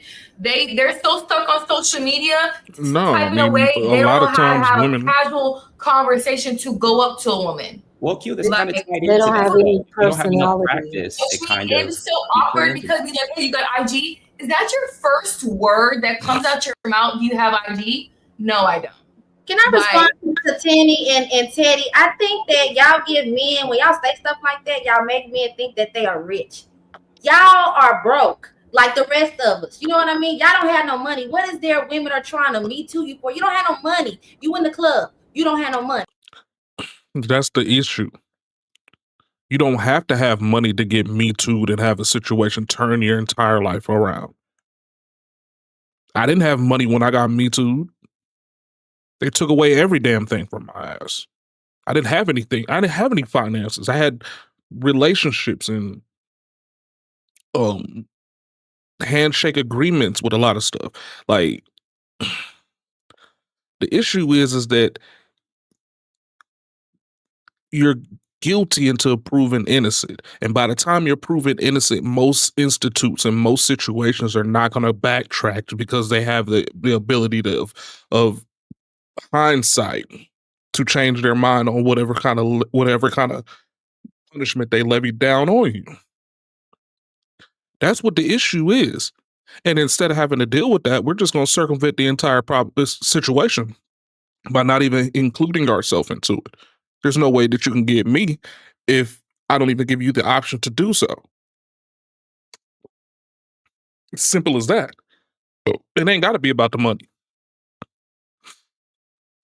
You in the bar. You don't have no money.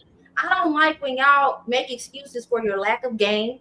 Some of y'all are gay, DL and gay. Some of y'all are afraid of rejection. Men getting rejected can ruin them. They do not like No, it being don't. rejected. Let's speak. Men get rejected on a daily basis. The reason why we have such a higher level of bare minimum income compared to women that have degrees and whatnot like that is because we're continuously asking for the next level of increase, the next level merit. We're always asking for that. And sometimes we get took down a notch. And that happens outside of relationships. You know how many times do a man ask for a number and gets turned down in comparison to women? Y'all the ones that's afraid of rejection. That's why y'all don't approach. Because your egos are too fragile to take that kind of rejection on a daily basis.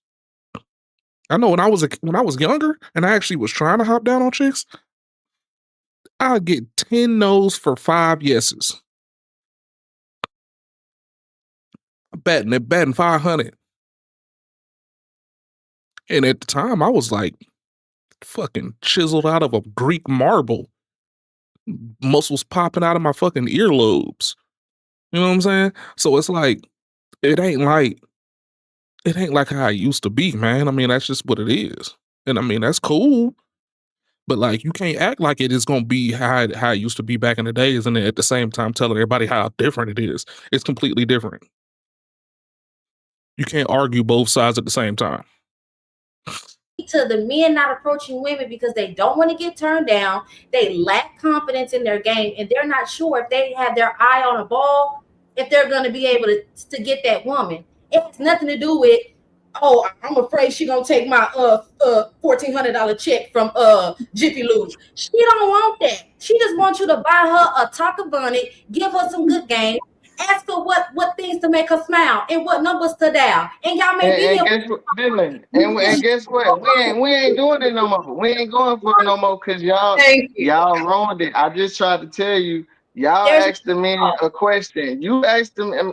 Q asked the man a question for the panel, and you got two men trying to tell you what might be a cause of men not approaching women nowadays in this modern time. And a lot of time in this modern time, y'all hoes don't deserve no drink. Y'all hoes don't deserve no approaching and getting pulled up to and getting talked to like a gentleman. All you know is hoes.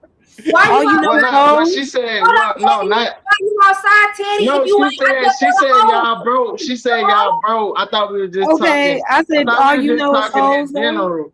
She said a lot of y'all broke and a lot of y'all ain't got no money. But you said hoes. I said and I was speaking of what she was speaking of. So the way she was speaking, I was kind of speaking of. No, yeah, me and her having a conversation. I'm talking to Dylan. Me and Dylan having a conversation. So I was responding. Dylan, I'm sorry, Dylan. But yeah, me and Dylan, I was responding to what Dylan said. So just like she said how a lot of guys might be broke, I was telling her a lot of hoes might not deserve no getting approached to. Y'all don't deserve no drinks no more, no free drinks in the club. That's dead.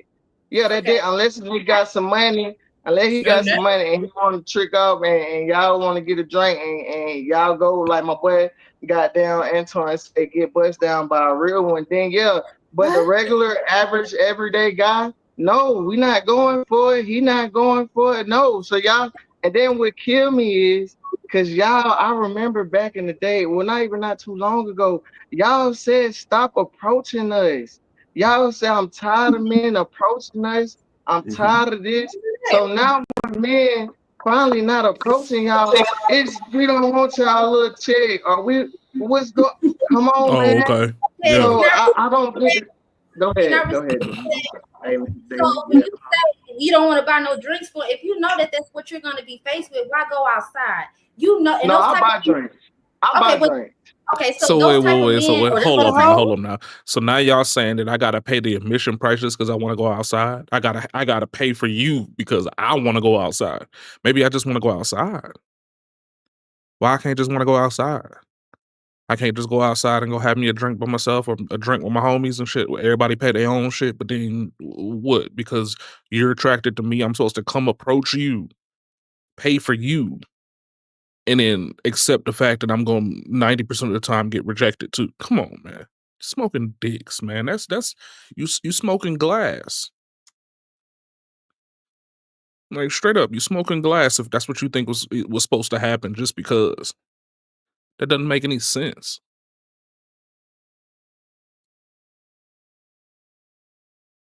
It just don't make no sense.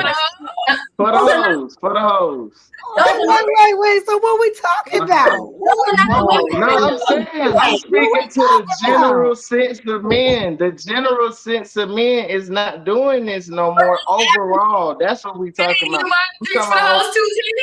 But the average you said man. What now?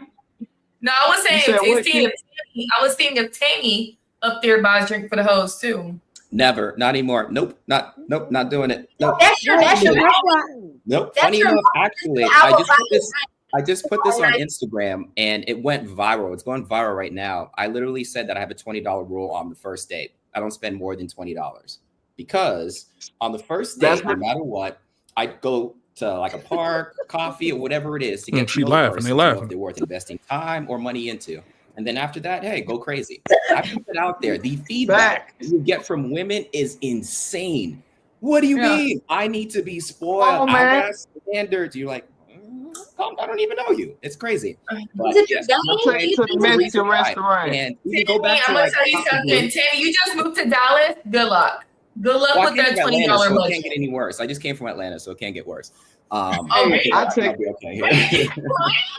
them to the Mexican restaurant. We get one drink. We on a one drink limit. And we only go on the Mexicano first date. That's where we going. Because guess what? When I moved back to the A, I went to school in Alabama. I was down there for like 8 years. I moved back to Atlanta and it was a whole like dating culture dating thing that I had to get. Like girls literally will use you to go on dates to eat at nice restaurants. I mean, I never forget one Damn, that girl. was happening to you? Oh yeah, baby girl, it You happened still to the learning best them of in East us. Side? Well, That's you why I still say out I'm here hip buying now. drinks for the I'm hoes? hip now. That's why we going. They We winning. get They one Women drink. winning. is a big They're Let's change. go out for winning. a drink. No, they was winning, but now that's why you see now guys not approaching no more. And that's why you got my boy up there. He said he taking y'all $20 That's type not why vibe. men are not Guys approaching. are approaching. Don't listen to this. Why? They Yes. don't have game. That's why they're not approaching. I They don't have approach. game. The men are This is literally about some Come and y'all to gay. Houston. That's why These y'all men are not thirsty. approaching. Come to No, Houston, it ain't got boys and nothing to do girls. with the it. crazy part about What? it is every time we talk about men and why men aren't doing something or what they don't like, women always want to come back and say, no, that's not why. It's this. Oh That's not man. why. It's that. And y'all Thank wonder you. why these men be so pissed off and don't want to deal with y'all. The men said what they said, and y'all want to get mad when they say it, and then want to say, no, that's not it. That can't be it. That can't be Those it. same men are not the men that are not approaching. So it's a catch-22. These I'm not men are around. men. I'm Are you not saying around that these assholes. men are not men? Are they gay? Are y'all gay? Are you Well, gay, we don't Fanny? know. No, Are you gay? absolutely not. These are hetero. Absolutely not. To do with that. These are hetero. These are We don't know what a gay man We is. don't know these men. These are Approach, by the way. I heterosexual still men. We approach. don't know these men, Carmine. I'm just saying these are I heterosexual told men y'all, that are people- telling you exactly why. One of the reasons, they're not saying it's the main reason, but they said, yeah, that does play a part. And y'all are discrediting it out the gate. And that's crazy to me. Why do you always? Thank you. Why do you Laughing always? because it's like it gets funny at Because this she got point. sense. It's Because the hilarious. girl got sense. That's why. No. And she actually take the time to hear people out before she just judge and respond. She actually hear people out and don't just be so quick to respond. So maybe if you took in of what some of the guys said, I said it's a big trickle down effect. I said some people might not have got directly me too, but if you see, like he said, the Shannon Sharps and a whole bunch of other examples of what's happening to men on the flip side, that will scare some men. And like you said, men already scared. Some men are already scared in general. So if you add on different things or different layers on top of what's already going on, you're going to get a cold nothing, no approaching. It's So like the that's what drawbacks. I'm saying. The drawbacks Well, let's just outweigh the see. benefits of For the women approaching. on the panel, It's are y'all experiencing a decline in being approached? No. No. We're not just talking That's about why I'm y'all. like, We're talking about in general. what's going on? Like with the We're not just But talking about I'm y'all. not. So Even as where somebody I'm that's even as someone that's in a relationship, when I'm out in places, men are still approaching. They're not. I maybe that's your experience, Kamara. Maybe that's y'all experience, Tanny and Teddy. Maybe y'all scared, but I'm not. I'm married, love. I don't have a problem with being approached at all. I actually approach my husband, which is why I'm speaking. No, I from wasn't the saying that. standpoint- I didn't know you were married. I was just saying like, Y'all yeah, go to in my restaurants and point of bars view. too often? Y'all go In out my to point of restaurants and bars view, pretty often? in my point of view, I'm not experiencing men in that way, in that negative. Well, in that way, they're still walking up to you. But men are not approaching you. That's why I'm like confused. These men don't care. Even No. There's they are approaching. No, the difference is these men that y'all are getting approached by are not actual suitors. The men that are actual suitors are sitting back and they're just watching. Well, I They already want have those my- women to come to them. They're not looking, those men that are just approaching y'all and just buying y'all drinks, they're not suitors. They're not looking to Kamara, wipe y'all up, make your wife and sit you down and to where you have your babies and you don't have to work no more. Those That's are not fine. those Nobody men. is- nobody- These men that's on the panel are telling you exactly what it is. They sitting back, they want to see what kind of person are you? Okay, I'm spending $20. Are you okay with the $20? Oh, 3 of y'all on here, y'all made the craziest faces when he said $20 for a date. Y'all looking at him like, are you serious? $20? That is I'm so telling you, the shooters are telling you exactly what it is.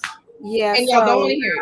So And it's literally yeah, like that I'm not saying balloon. everybody That Pop the Balloon show literally tells you everything you need to know about the dating market in general. Like No, you don't. Hold on, y'all. Hold on, y'all. Y'all got one at a time because everybody talking on everybody. Nobody can hear each other. Go ahead. Well, Go ahead, Jess. Well, I wanted to say, like, it's not about are these potential suitors. Not every guy that approach you is going to be your suitor. The question was, are they approaching? Are they actually scared to approach? And what you just said was that they're not afraid to approach. They're approaching you, but they just ain't about shit. So maybe you should change up the game. If the men that are approaching you aren't shit, then maybe you should approach the men yourself that are.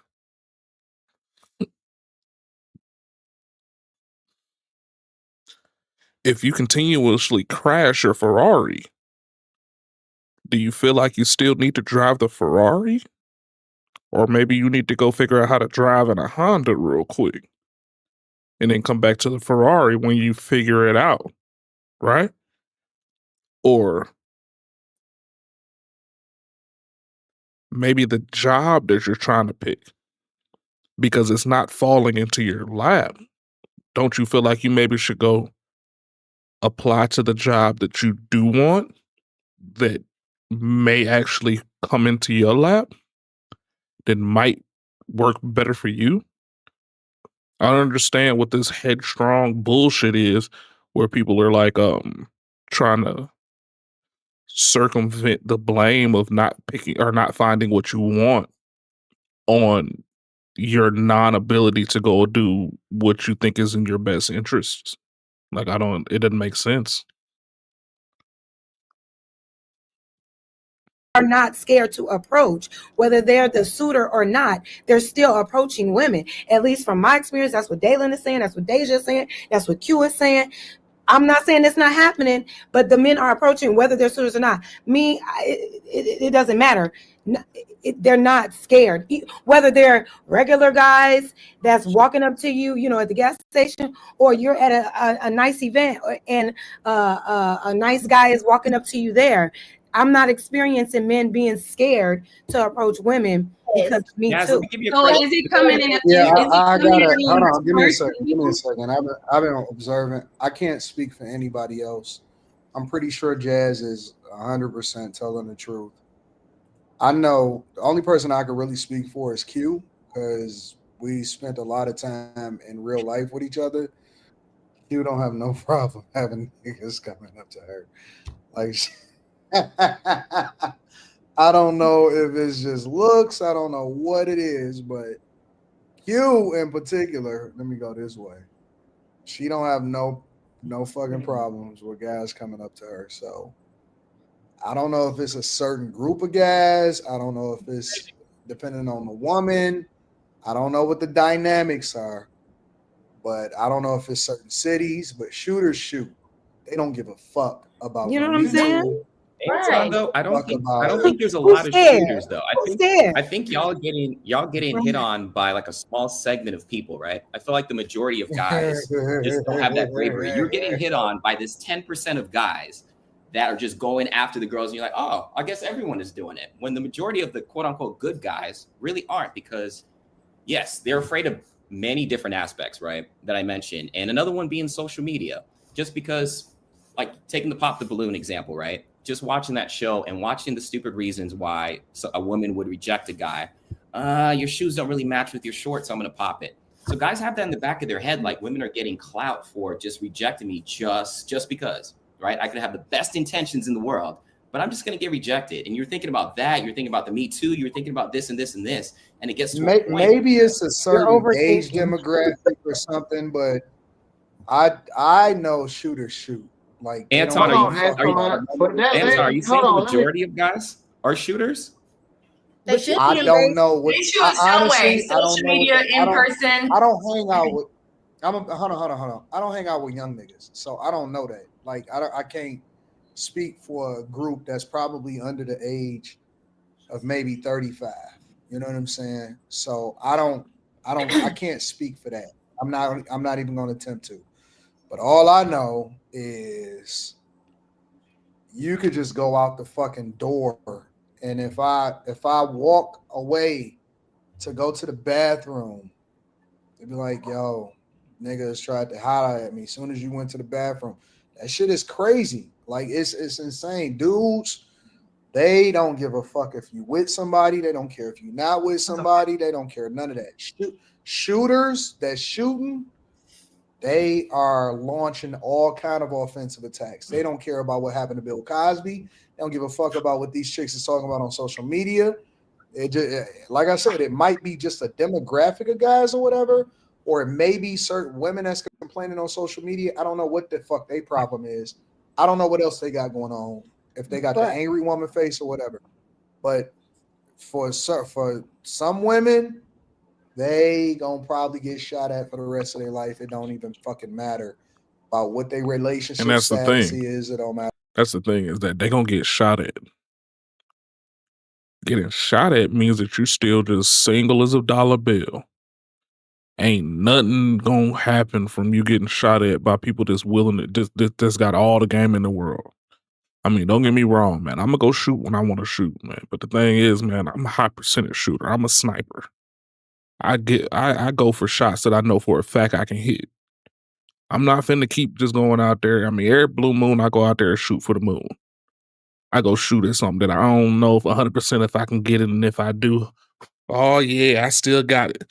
But 90% of the time, man, I'm shooting high percentage shots. Them right up under the rim lays.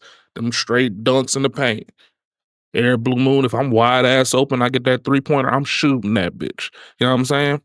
But like, you can't expect the majority of men, when there's an overload of women, to just shoot at every woman at all times and continuously take rejection from women that they know that the men know they're out of their league. You know what I'm saying?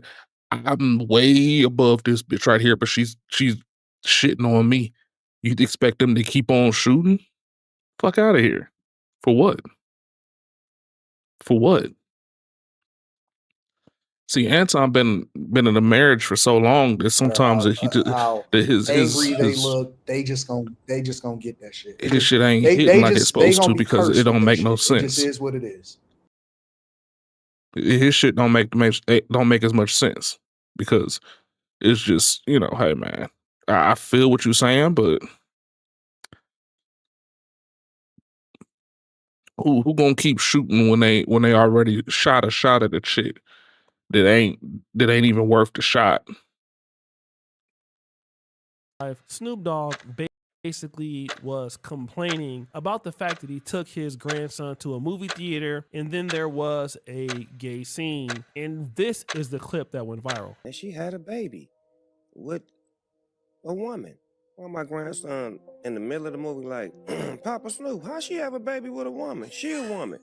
Oh, I didn't come in for this. I just came to watch the goddamn movie. And of course, people on both sides were talking about it, all right? And most notably, the people that were on the trans or gay side. And one of the people that was basically talking about it was T.S. Madison. And of course, Just Hilarious ended up responding to it. T.S. Madison said, listen, Snoop Dogg, you have videos of women on women in your music videos, and that is, you know, promoting lesbianism. So what is the problem when you see this in the kids movie? So Just Hilarious responded by saying this. T.S. Madison weighs in on Snoop Dogg's comments about the Lightyear movie after his grandson asked him about two lesbians having a baby. Snoop, you have music videos with women dancing and kissing other women, dancing naked. So why is displaying lesbian behavior in your music videos appropriate, and you are afraid to answer the questions from your First of all, why is you even, this ain't even your department. They talking about lesbians having baby, women having baby, like with other women.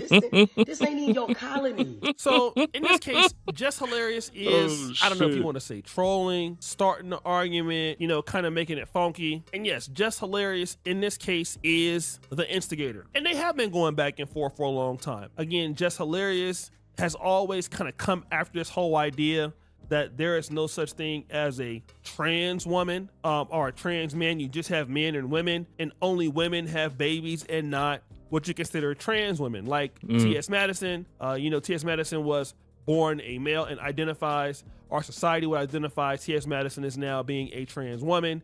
And so Just Hilarious says there is no way that me and you are equal. And they've been kind of going back and forth with this. Now, as we know, Snoop Dogg basically, kind of bent the knee and decided to make a cartoon called Love is Love, which includes, the LGBTQ stuff. So T.S. Madison decided to clap back, and this is the results. I want to say this because I saw this and I felt the way. I felt the way And about I felt the way. because God y'all damn. looked at Robert Townsend in the face looking at Juice Hilarious, get her masculine voice have up on that radio station and on her thing, and I said something to that, and y'all drugged me. Y'all drugged me all up and down. Y'all drugged me.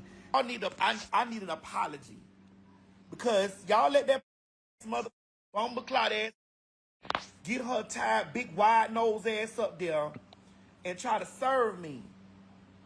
Y'all let Jess get her big wide nose ass and try to service me because I was defending my community against this right here, and then this turn around and happened, and everybody quiet.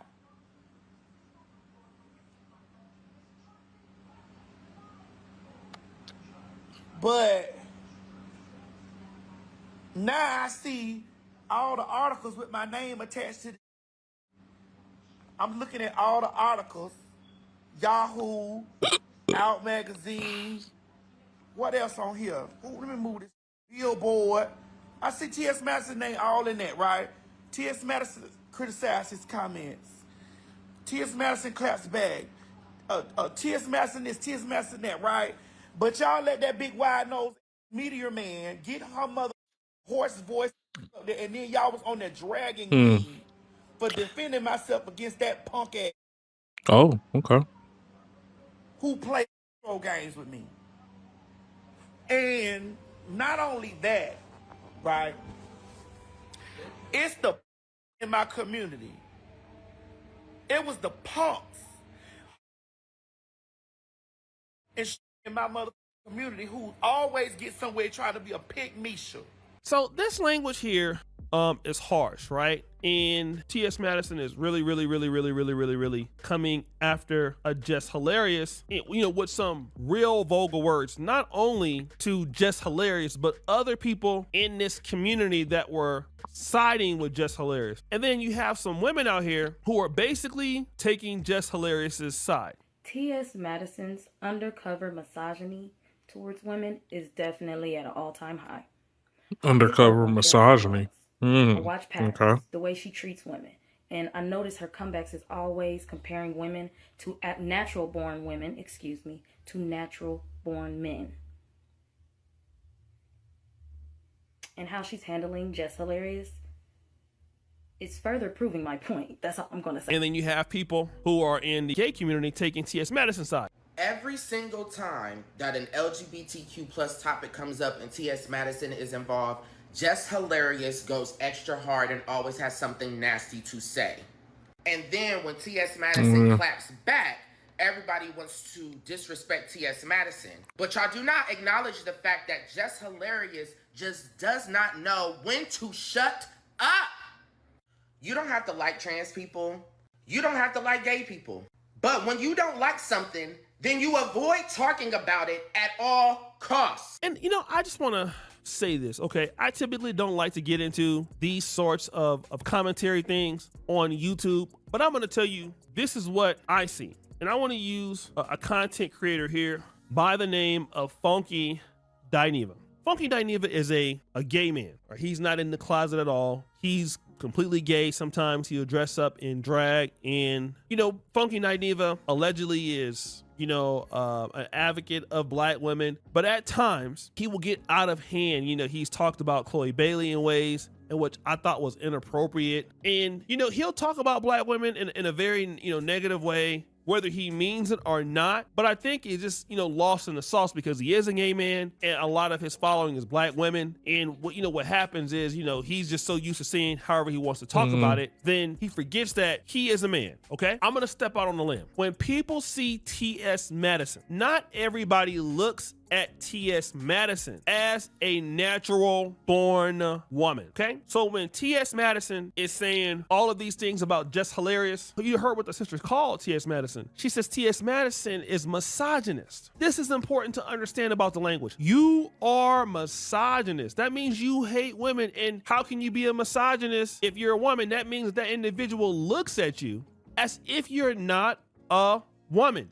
This is so important. All right. And then what happens is a lot of people, even if you're consider yourself trans, you're a you're homosexual black man, or even as a heterosexual black man, such as myself, you got to be careful of what you say to women, even if the woman starts the argument. There are many times. There was one case, I don't want to mention it here on YouTube. There was a person that I did a collaboration with. You know, I supported the young lady or whatever. Next thing you know, about 2 years later, this woman came across, you know, social media with a very nasty video towards me. And I've always supported her or whatever. You know, it was just really kind of just really attacking me. It wasn't like very personal. She wasn't accusing me of any foul things towards her, but you know, it's just a whole bunch of stuff that was unfounded. All right. And the energy that she was giving me, if it had been, you know, a man, you know, I would have approached it a lot differently, but I had to think about it. Disrespecting that lady or coming after that lady, nobody would have looked at it as, oh, well, she started it. What would they ever said? They would have said, listen, no. Of course not. Talking about this lady, you have no business. Oh, appreciate that, man. TRG. You are misogynist. How are you disrespecting? How you doing today, man? That? That's all it's gonna matter. And the way I see it, that T.S. Madison talking about was Jess not Hilarious paying attention. It is completely unacceptable. I can understand. But what up with Jess it? Hilarious was saying the same things, but no. Like, where is y'all? As an adult, like, where is your decorum? Like, I can see if Jess Hilarious was saying those same type of things about you, but no, you calling her all kind of names, all out her name, and you know you're the person who's supposed to be supporting women, and this is how you act. You don't have no self-control. What's going on with you? And again, when people start becoming more hostile towards somebody like, you know, T.S. Madison, because I'm gonna tell you what's gonna happen. People looking at T.S. Madison as, okay, this is the replacement for women, some of them. Now you're hostile towards women. You're disrespecting women. Okay, this person is a man now. This is a man acting as if they're a woman, trying to get the rights of a woman and being disrespectful towards cis women.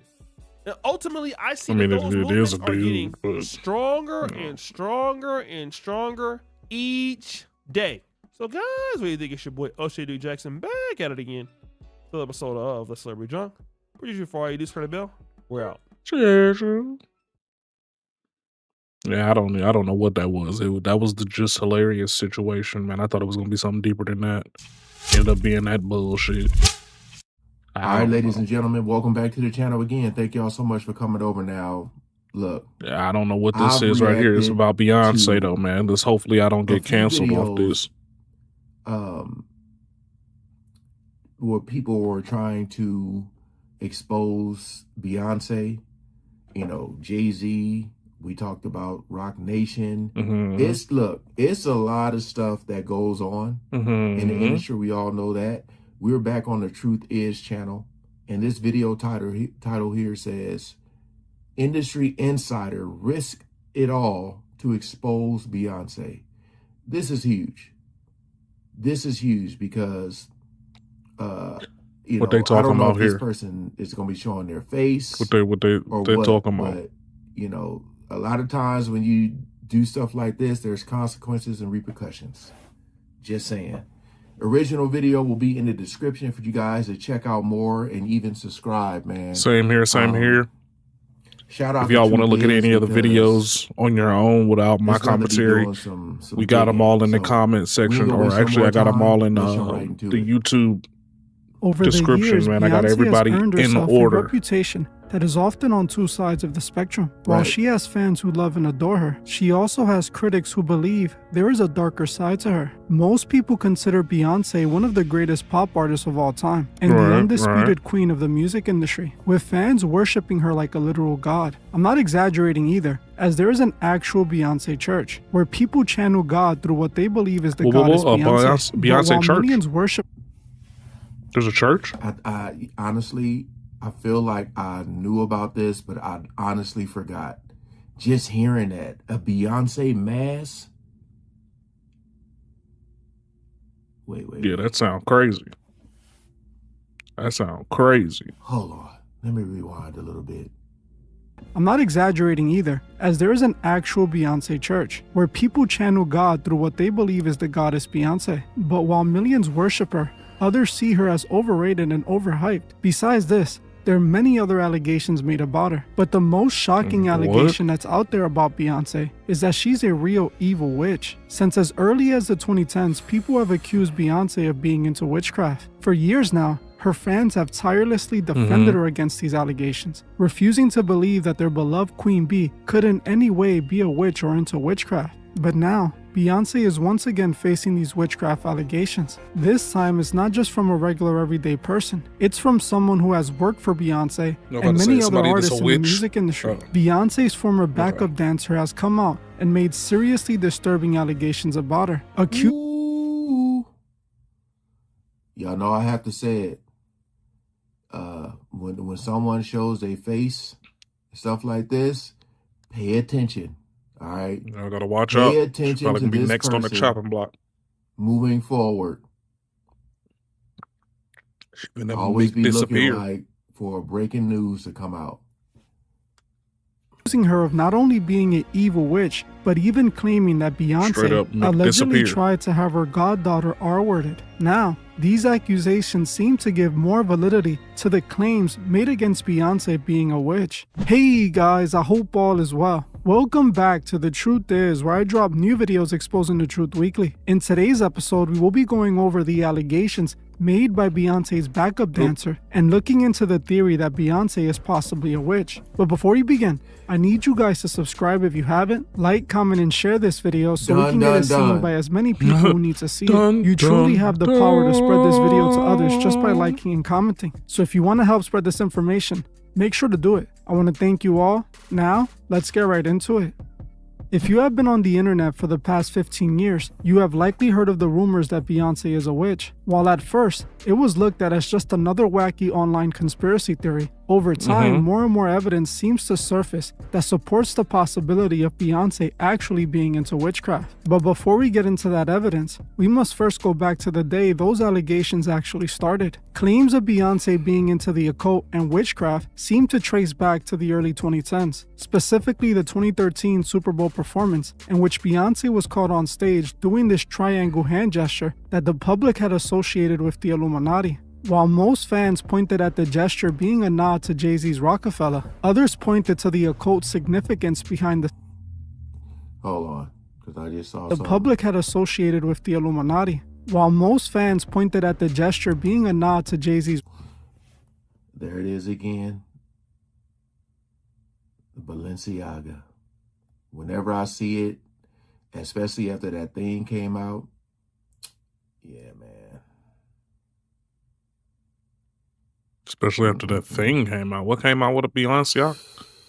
What came out with Balenciaga? Rockefeller. What Others happened? pointed to the What you occult talking- what are you talking significance behind the symbol, as the symbol is connected to the occult, referencing the symbol of the Eye of Horus, suggesting that Beyonce was using this symbol to show her See? alliance with the occult secret societies that run the music industry. If it's The Rock, like they're saying it is, if it's just The Rock, all right, why do they have to keep putting their eye there, man? Why? Why do they do that?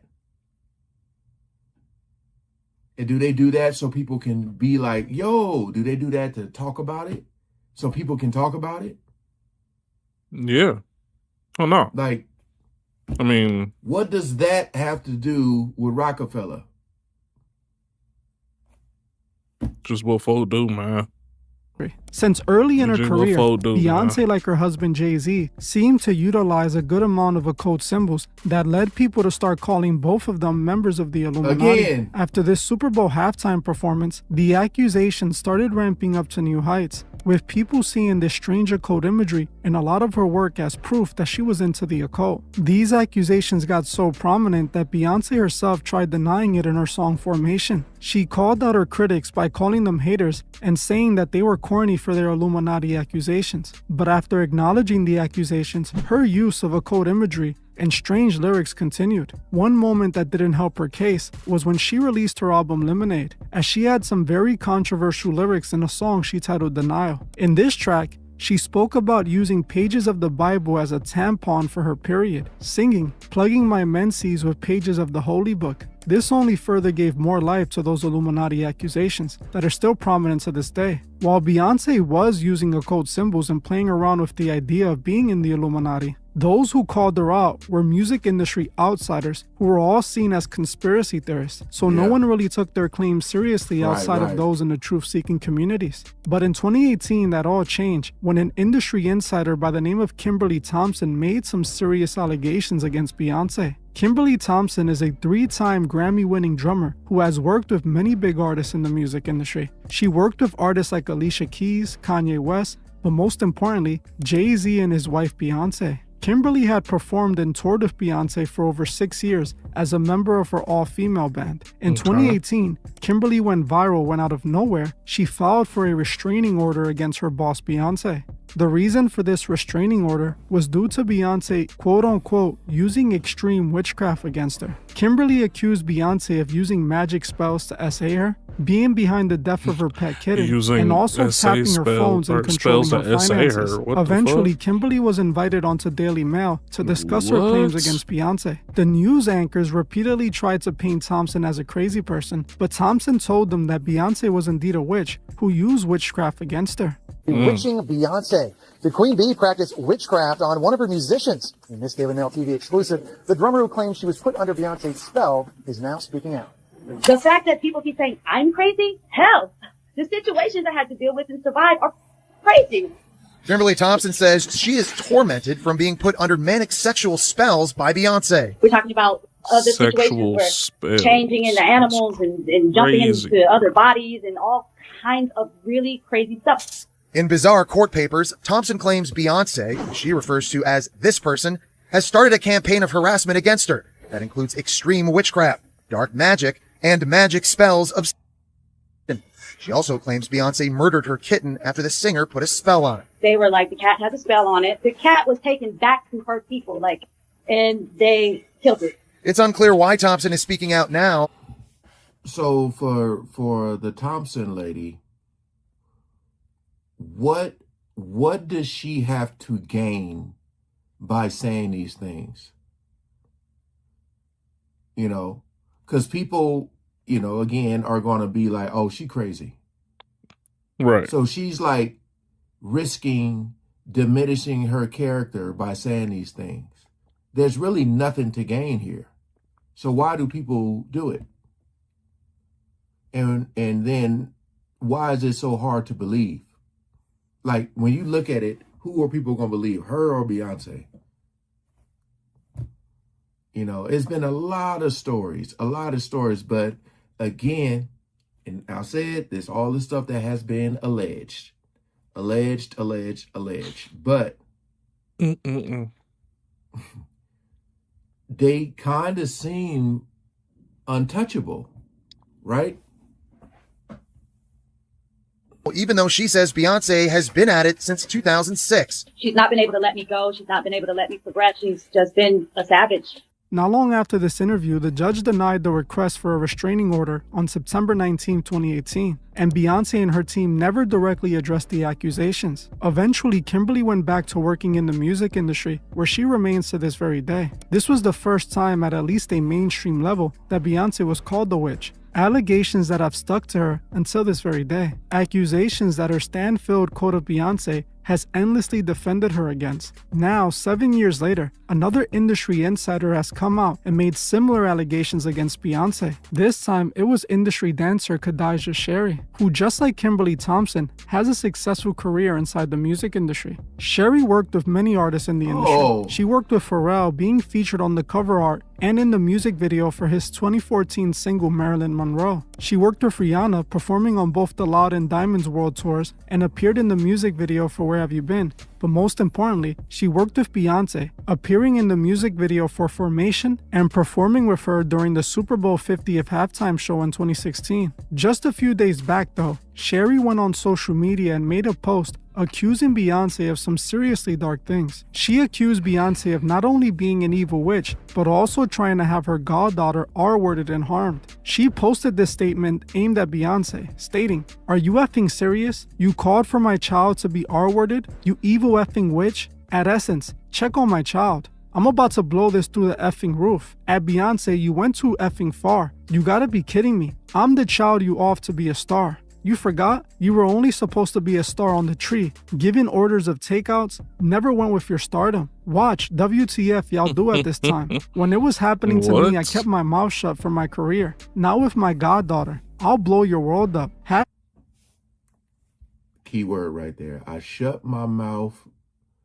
I kept my mouth shut for my career. That's what I always talk about. Like, and again, even with her, what does she have to gain by saying this? You know, risking losing everything. That's why the title said risk it all. Like, she has nothing to gain here at all. Although this is alleged, it's like, why would you say this? #KN95, #Destiny's Child, /Really Jigga Man. These are some serious allegations, and we will be trying to figure out what it is that she was saying by this in a bit. After posting this, Sherry took down the post, but not before it was screenshotted and spread all over the blogs. This led to Beyonce's code of stans, unleashing their forces on her social media comment sections, flooding her posts with B emojis and insults, showing just how much people idolize Beyonce, that they are willing to harass someone who has called her out without knowing if she's telling the truth or not. After making this post, Sherry hasn't clarified or further elaborated on her comments, leaving people wondering what exactly she meant by her comments in this post. Not only did she call Beyonce an evil witch, but she said some other stuff that I found extremely interesting. Specifically when she said, "I'm the child you off to be a star, remember? When it was happening to me, I kept my mouth shut for my career. Now with my goddaughter, I'll blow your world up." I kept wondering what she could have meant by this. All I can think of is that these comments might be connected to some strange dark industry ritual. I say this because Sherry called Beyonce an evil witch, then claims that Beyonce was trying to somehow R-word her goddaughter, and also claiming that she allowed it to be done to her, but she won't allow it to happen to her goddaughter. What I believe she could be referring to by this is possibly something she was put through to be initiated into the music industry when she was coming up. Now it seems that they are possibly trying to do the same thing to her goddaughter. Again,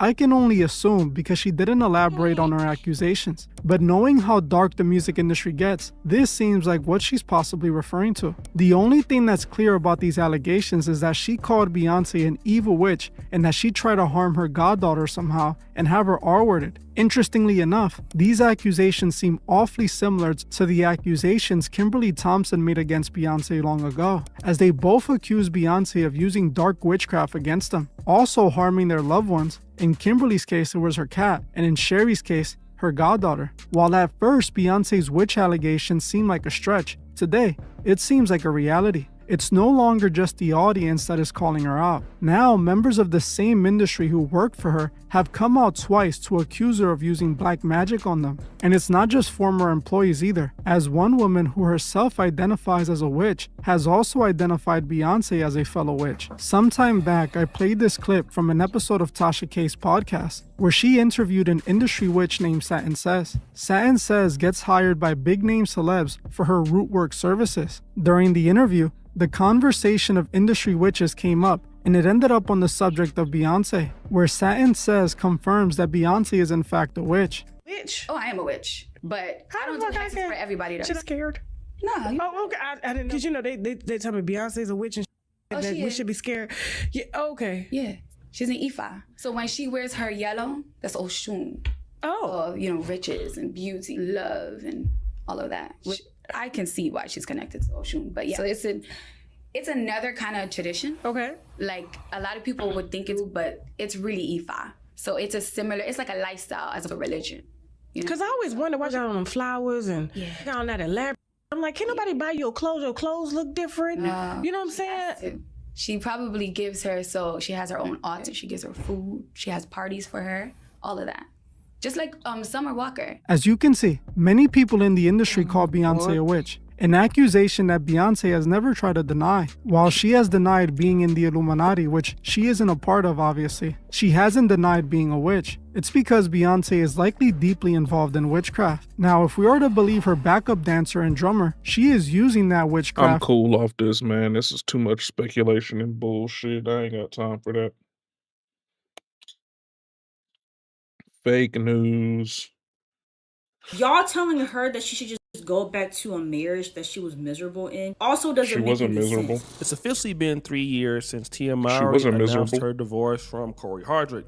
And in fact, it happened in October 2022, making it 3 years on the dot. Tia Mowry cited personal unfulfillment for her reasons for leaving her husband, Corey Hardrick. And he didn't want to leave her at all. He wanted her, he wanted the kids, he wanted to still stay with her. But despite him pleading, what did he get? And her fans started to understand that something was wrong with Tia after the marriage. You know, she went on that post-divorce press run and she was saying just crazy things like marriage is a curriculum and she graduated the curriculum and just some Looney Tune stuff trying to really justify. She's grown, not that she got to justify anything, but trying to justify, you know, her reasons for divorcing him because she stated that there was no infidelity, you know, no abuse, nothing like that. So she really it was just silly to me to just up and leave your marriage because you wanted to post a bunch of stuff on the internet and get attention. That's right. It was a whole bunch of attention seeking. But because to me, it seems like that's what it was because I used to follow her on Instagram and that time leading up to her announcing their split, she was just always posting stuff. Like some of it was cute and some of it was cringe. Like it was very much giving midlife crisis. She mentioned the word midlife crisis. Yeah, By she had them definition, flapjacks out a couple midlife crisis times, is man. a It loss was of been crazy out self-confidence there. and feeling of I'm talking about anxiety or disappointment that can occur early straight up in middle flapjacks. age. Now, one could say that Tia Mowry divorcing from her ex-husband was a part of the midlife crisis because she did feel unfulfilled. And she found out that leaving her ex-husband was the best thing. Ultimately, her unfulfillment was his fault. And so she left him. But then she is still doing weird ass things that would make you feel like Tia Mowry's midlife crisis is even getting worse. Fast forward. Recently, Tia Mowry, I believe, was in the Bahamas, or is currently in the Bahamas. And she posted her doing this very cringe style of dance. And the background music for this is Mariah Carey's One More Night With You. I believe that's the name of the song. I'm not sure. I mean, hey, she's fit. She's doing all these, you know, weird, seductive dances, obviously trying to get some attention. And it's trending right now on social media. I and give her people I feel put her through the mattress quite real differently quick, but, I mean, about I it. wouldn't stick Cadillac around because Supreme she's says weird as her shit. and Angela are running neck to neck in the cringe race. Woo! Guys, if you didn't know, that's Angela Simmons they're talking about. And yes, Angela Simmons is definitely cringe AF also. This person said she is sad and lonely and she left for a no good reason, a man that wanted her. This is thirst trapping to hide her pain of loneliness. As all can see, no man outside of curiosity will not claim her. Damn. Nina says the right person will love her the way she is. Stop the cap. Chamber says, girl, all marriages have their obstacles. Get it, and if you can, get some more. Get your man back. This other person says, she's smiling too much. Ain't nothing funny when you miss your Negro. Got him! So to me, I had to really get on my Inspector Gadget type stuff, right? Because if Tia Mowry was so unfulfilled when she was married to Corey Hardrick, why then is she showing some weird signs of this, middle age crisis? And so I know middle age crisis affects women and men differently. So I actually wanted to see what defines a midlife crisis for a woman. Number one, you're feeling unhappy, you're feeling lost, and you have a real emptiness inside. So where you used to feel very full, very fulfilled, you're now actually feeling quite empty. So in this case, Tia Mowry felt empty, where she once experienced joy. Now, she could have been happy, married, and then got divorced. And so for her, this was her feeling of emptiness, and now she is happy, right? That could explain the divorce. But wait. Number two, you're feeling really quite bored, quite discontented in things like relationships and in your job. She says you're quite bored in relationships or in your employment, right? Yeah, this is also could be a reason why she left the relationship in the first place. But then let's look at the second one. Number three, you are becoming emotionally detached. And by that, I mean, you are not feeling joy. You're not enjoying things that you used to enjoy. And you're actually not enjoying much at all right now. You're becoming emotionally detached. This is something that's interesting because obviously she became emotionally detached from Corey Hardrick because of this midlife crisis.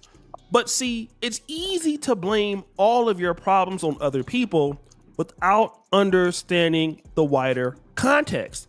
Because not only was she becoming emotionally detached from Corey Hardrick, she was becoming emotionally detached from everything. And number five is that you feel you need to find yourself. You just simply don't know where to start. And this is the proof here. You need to find yourself and you don't know where to start. So here's a situation.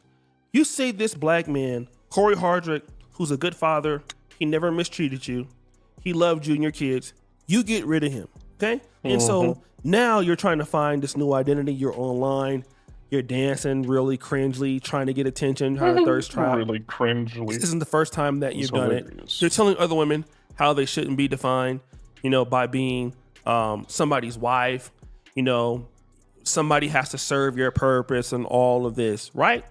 But check this out. I would say I've only been in the dating world for, I want to say 3 months now, and it is exhausting. Tia Mowry talked about how she's only been in the dating market for 3 months and how terrible it is. Now she's trying to find herself in that same dating market in which she found herself in because she was unfulfilled from Corey Hardrick. Now I want to get back to that idea of being detached. Yes, she was detached from Corey Hardrick because they've been together for so long. But the reality is that Tia Mowry is detached from reality. Woo! What happens in the midlife crisis that people don't talk about is you still think you're who you used to be. And the reality is you're not that, all right? Many guys, including some of us in our 40s, we still think that we're the same athletic guys we were 21, 22. Some of us can still believe that. Some of us still believe that, the world could owe you something. But ultimately in the dating world, if you're a 44-year-old guy, a woman is going to treat you a lot differently than where you were when you were a 24-year-old guy. That could be better or worse in certain circumstances.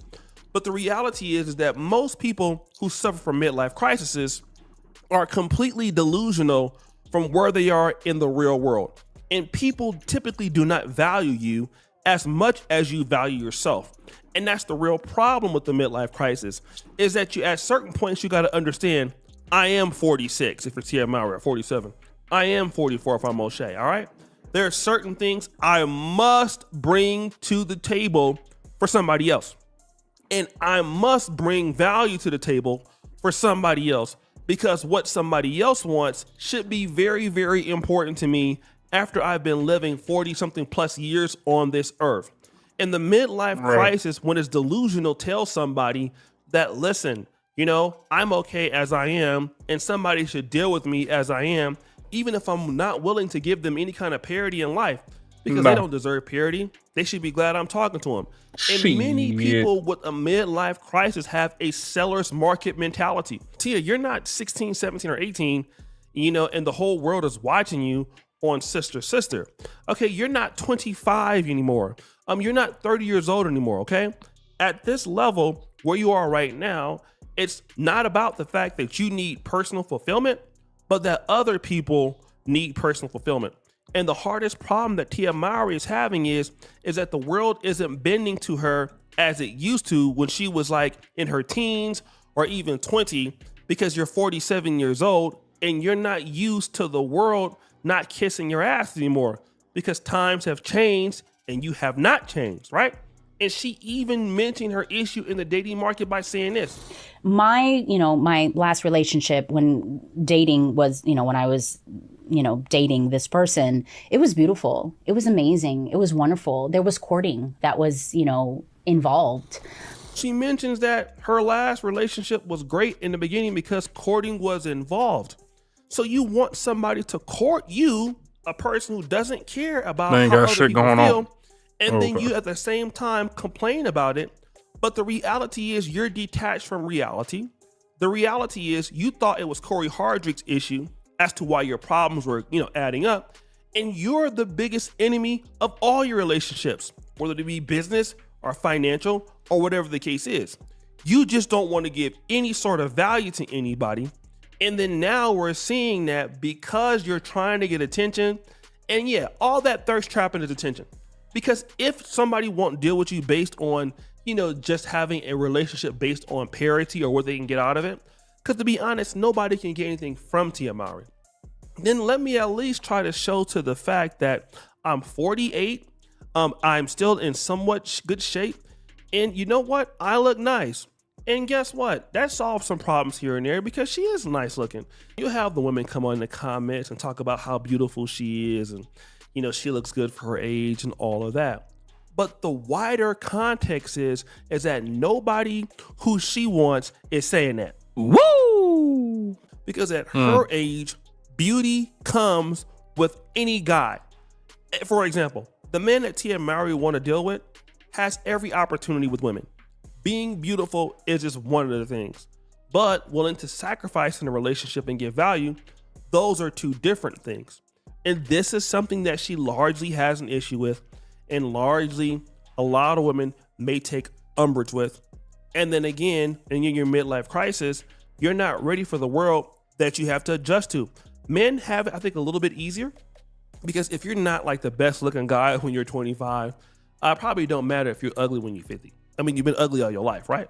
He's right, So you're just an ugly ass 50-year-old dude. No problem, right? And you just gotta still keep tricking.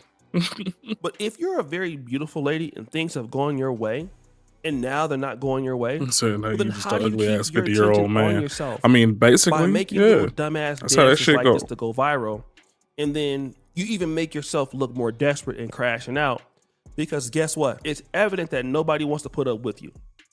It's clear. It's like clear as day. Even Stevie Wonder and Ray Charles can see that.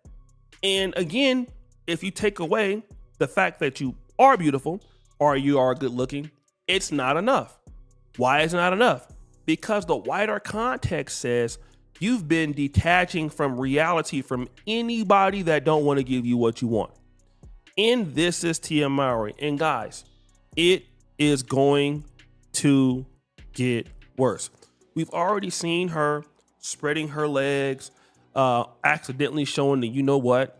Oh, for real? Trying to get some attention, trying to let everybody know what's down there. Yeah, everybody knows what's down there. And guess what? Don't nobody want it. Woo! So guys, what do you think? It's your boy, O'Shea Duke Jackson, back at it again with another episode of The Celebrity Junk. What did you do for all that you do? Subscribe to the bell. We out. Okay. Nothing new with that, I guess. Nothing new with that, I guess. That seems like the same old shit. Okay, so I went on a date The date was going to church, but I was late to the date. He arrived at my house at 9:25. I mean, at 9:20. I was out by 9:25, so I was pushing the time that it took to get to church. So then I wanted to get some Starbucks. We go get Starbucks, and he felt like I was pushing the time because church started at 10. We arrived to church exactly at 10. But you know how when you're in the car and you got to get like ready, put your lip on, get the oil off the bottom of your shoes and stuff. All right, last video, and then I'm heading out, y'all. Rule number one, this shit has to be satire because it sounds stupid as fuck. Just based on the way that it was introduced. Get the oil off the bottom of your shoe. Yeah. So my date was really anxious to get into church, but I felt like you could just wait for me. So then he's like, I'm gonna just leave you the key. Mind you, this is my first time at his church. I've never been to this church before. I'm a little anxious. It's a date. It's already like the nerves are there. So he leaves, and then I get upset. And I'm like, I feel like you just left me. So I text my friend, and I was like, can you come pick me up? And she's like, where you at? As I'm texting her and talking to her, he comes out because he's like, where are you at? I said, I'm leaving. So then I'm like, he's like, no, don't leave. So I get out of the car, and he's like, come on, let's just go to church. Let's go to church. Let's walk in. And then I was like, no. So I turn around. I was like, I'm not going. And then this went on for like less than like 2 minutes in the parking lot. So then I get tearful because I'm feeling left out. Like, I feel like you just tried to leave me. And I don't know what that is. But I need y'all to tell me if I'm wrong. Am I wrong for saying I'm going to leave? Because he said that he felt like it was disrespectful to do all of that. And I just don't feel like I was being disrespectful because I mean, feel if like you late as fuck, that's once disrespectful. you got out of the car, you basically left me, and I don't know, I'm your guest.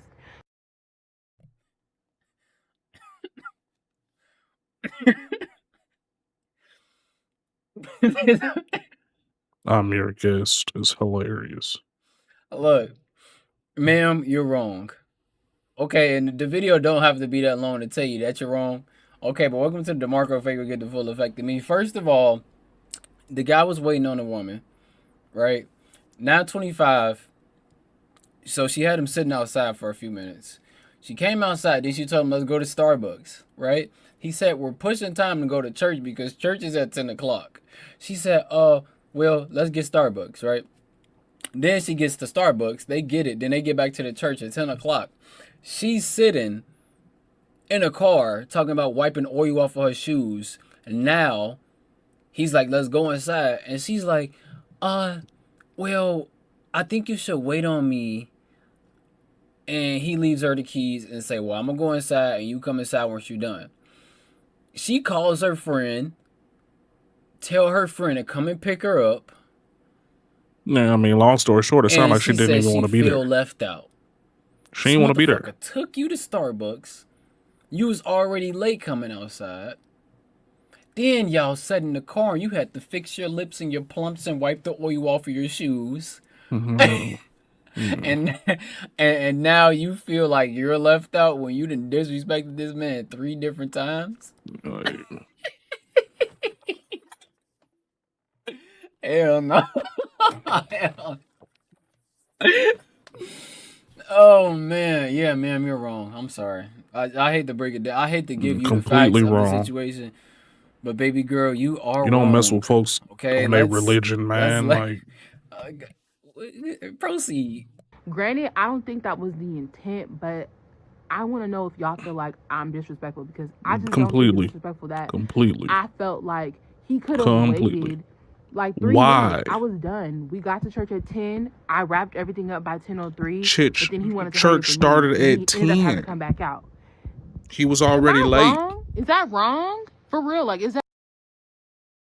Yes, you're wrong, ma'am. Because if you wanted to be respectful toward this man on your first date, he took you to church. You could have already came prepared with your lipstick and wiping the oil off of your shoes. Thank you. Okay, fairy. You could have came prepared already. So that way, when you got your Starbucks, you can go into church. Okay, ma'am? I just want to... I want to hear what she has to say again. Her comment section was hilarious. It was girls in there saying, yeah, I hate to agree with a man on this one, but girl, he need to find somebody else. And I agree with that shit. Cause think about this. Just listen to her side of this story. And This she is the man. feels. The key words was His feels. church. She kept saying feel. I feel like I was left out. I felt teary-eyed because I felt left out. I feel like he could have waited on me for 3 more minutes. I feel. So her feels and feelings was not the actual reality of the situation. Y'all get that? But let's let her one more time wrap up her story, and we gonna see if we missed something, because maybe I missed something. So I went on a date. The date was going to church. But I was and the late way to she the date. said it too. The way she just He said arrived that. at my like, house she just at was 9:25. Going to At church. 9:20, I was out by 9:25, so I was pushing the time that it took to get to church. So then I wanted to get some Starbucks. So we go get Starbucks, and he felt like I was pushing the time because church started at 10. Yeah, 100%. He should have been pissed. He should have left her ass where she was at, and she couldn't. She ain't had nothing to say. She had no reason to act like she's appalled because you just made this man late to his religion. We arrived to church exactly at 10. But you know how when you're in the car and you got to get like ready, put your lip on, get the oil off the bottom of your shoes and stuff? Yeah, I was know. doing that. So my date was really anxious to get into church, but I felt like you could just wait for me. Yeah. So then he's like, I'm gonna just leave you the key. Mind you, this is my first time at his church. I've never been to this church before. I'm a little anxious. It's a date. It's already like the nerves are there. So he leaves, and then I get upset. And I'm like, I feel like you just left me. So I text my friend, and I was like, can you come pick me up? And she's like, where you at? As I'm texting her and talking to her, he comes out because he's like, where are you at? I said, I'm leaving. So then I'm like, he's like, no, don't leave. So I get out of the car, and he's like, come on, let's just go to church. Let's go to church. Let's walk in. And then I was like, no. So I turn around. I was like, I'm not going. And then this went on for like less than like 2 minutes in the parking lot. So then I get tearful because I'm feeling left out. Like, I feel like you just tried to leave. I'm sorry, y'all, I can't take no more. I'm gonna tell y'all why he better than me. This gentleman, whoever took her on a date, checked on him. You're better than me, and this is not to roast her. But he's better than me because I am not stepping foot outside with a girl that looks like her. So the fact that he took you to church, that man has some love for you or some care for you at least, because I'm not leaving you in my car with no keys, and I'm not taking you to church. I'm not even taking you on a date. So that man is better than me in this regard, okay? And she is disrespectful, and she still don't think she was, because the fact that she made this video, she was expecting for people to agree with her dumbass disrespectful behavior. Right. Okay, just put it like what it is. It was dumb as fuck to do. It was disrespectful. This man gave you multiple chances, and he still wanted you to come inside the church. And I'm assuming you didn't go when your friend came and picked you up. And then you made your video after y'all probably got in some sort of argument, or you probably didn't text him back, right? And now this man is in ruins or pissed off because he actually thought that something was going to work out between y'all. But you left on the first date. Now you're coming to TikTok and explaining to us, the world, how you still think, or no, feel, you feel you're right. Feel and you're like wrong. she right. She Okay? didn't say she but think. leave your thoughts down below. Make sure you leave a comment. If you just subscribed, I love you. If you already subscribed, I love you already. But other than that, have a good evening, good day, good night, good morning, whatever y'all at, and I'll see y'all. Peace out. Man. These folks is different, man. That's all I got to say about that, man.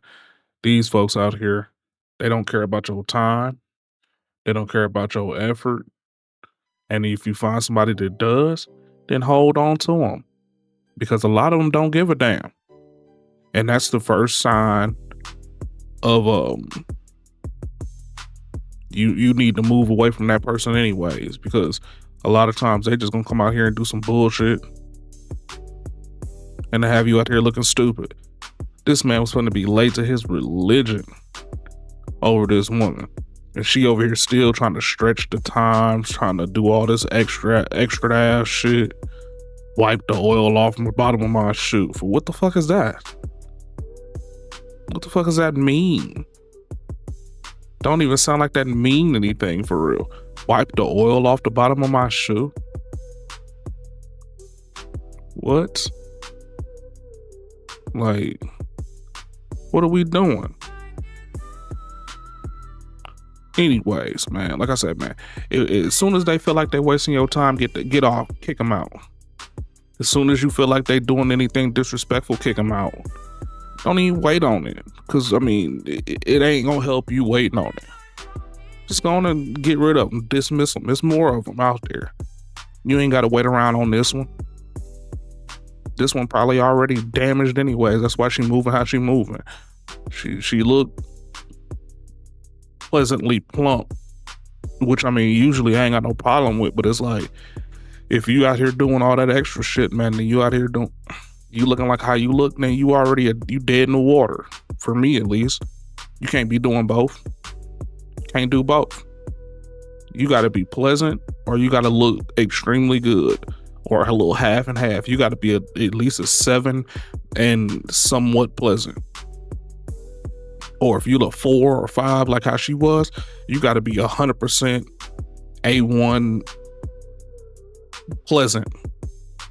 And I mean, if you ain't that, then it is what it is, man. Just get up away from me, because I'm not wasting no time on that shit. And that's what the issue is nowadays, man. These women feel like they can push your button and press the barriers and stuff, and then if you let them do it, then you're the one for them. I ain't with all that, because if you fuck with me, then you're gonna be doing what I want you to do without a question, or moving how I need you to move. And I do the same for you. It's a respect factor. You got me late to my damn church on the first date? Please. Crazy as hell. But anyways, we're gonna go on and get up out of here, man. It was a good video, man. Good stream, man. W stream, yo. Turn up. Appreciate y'all for coming through, man. Appreciate y'all for coming through. Be easy, be safe out there, man, and praise to the Most High, man. And if you make some money when I'm not around, make sure y'all bring the receipts so I know you balling. You know what I mean? Y'all be good out there, man. I'm gonna see y'all tomorrow. Peace.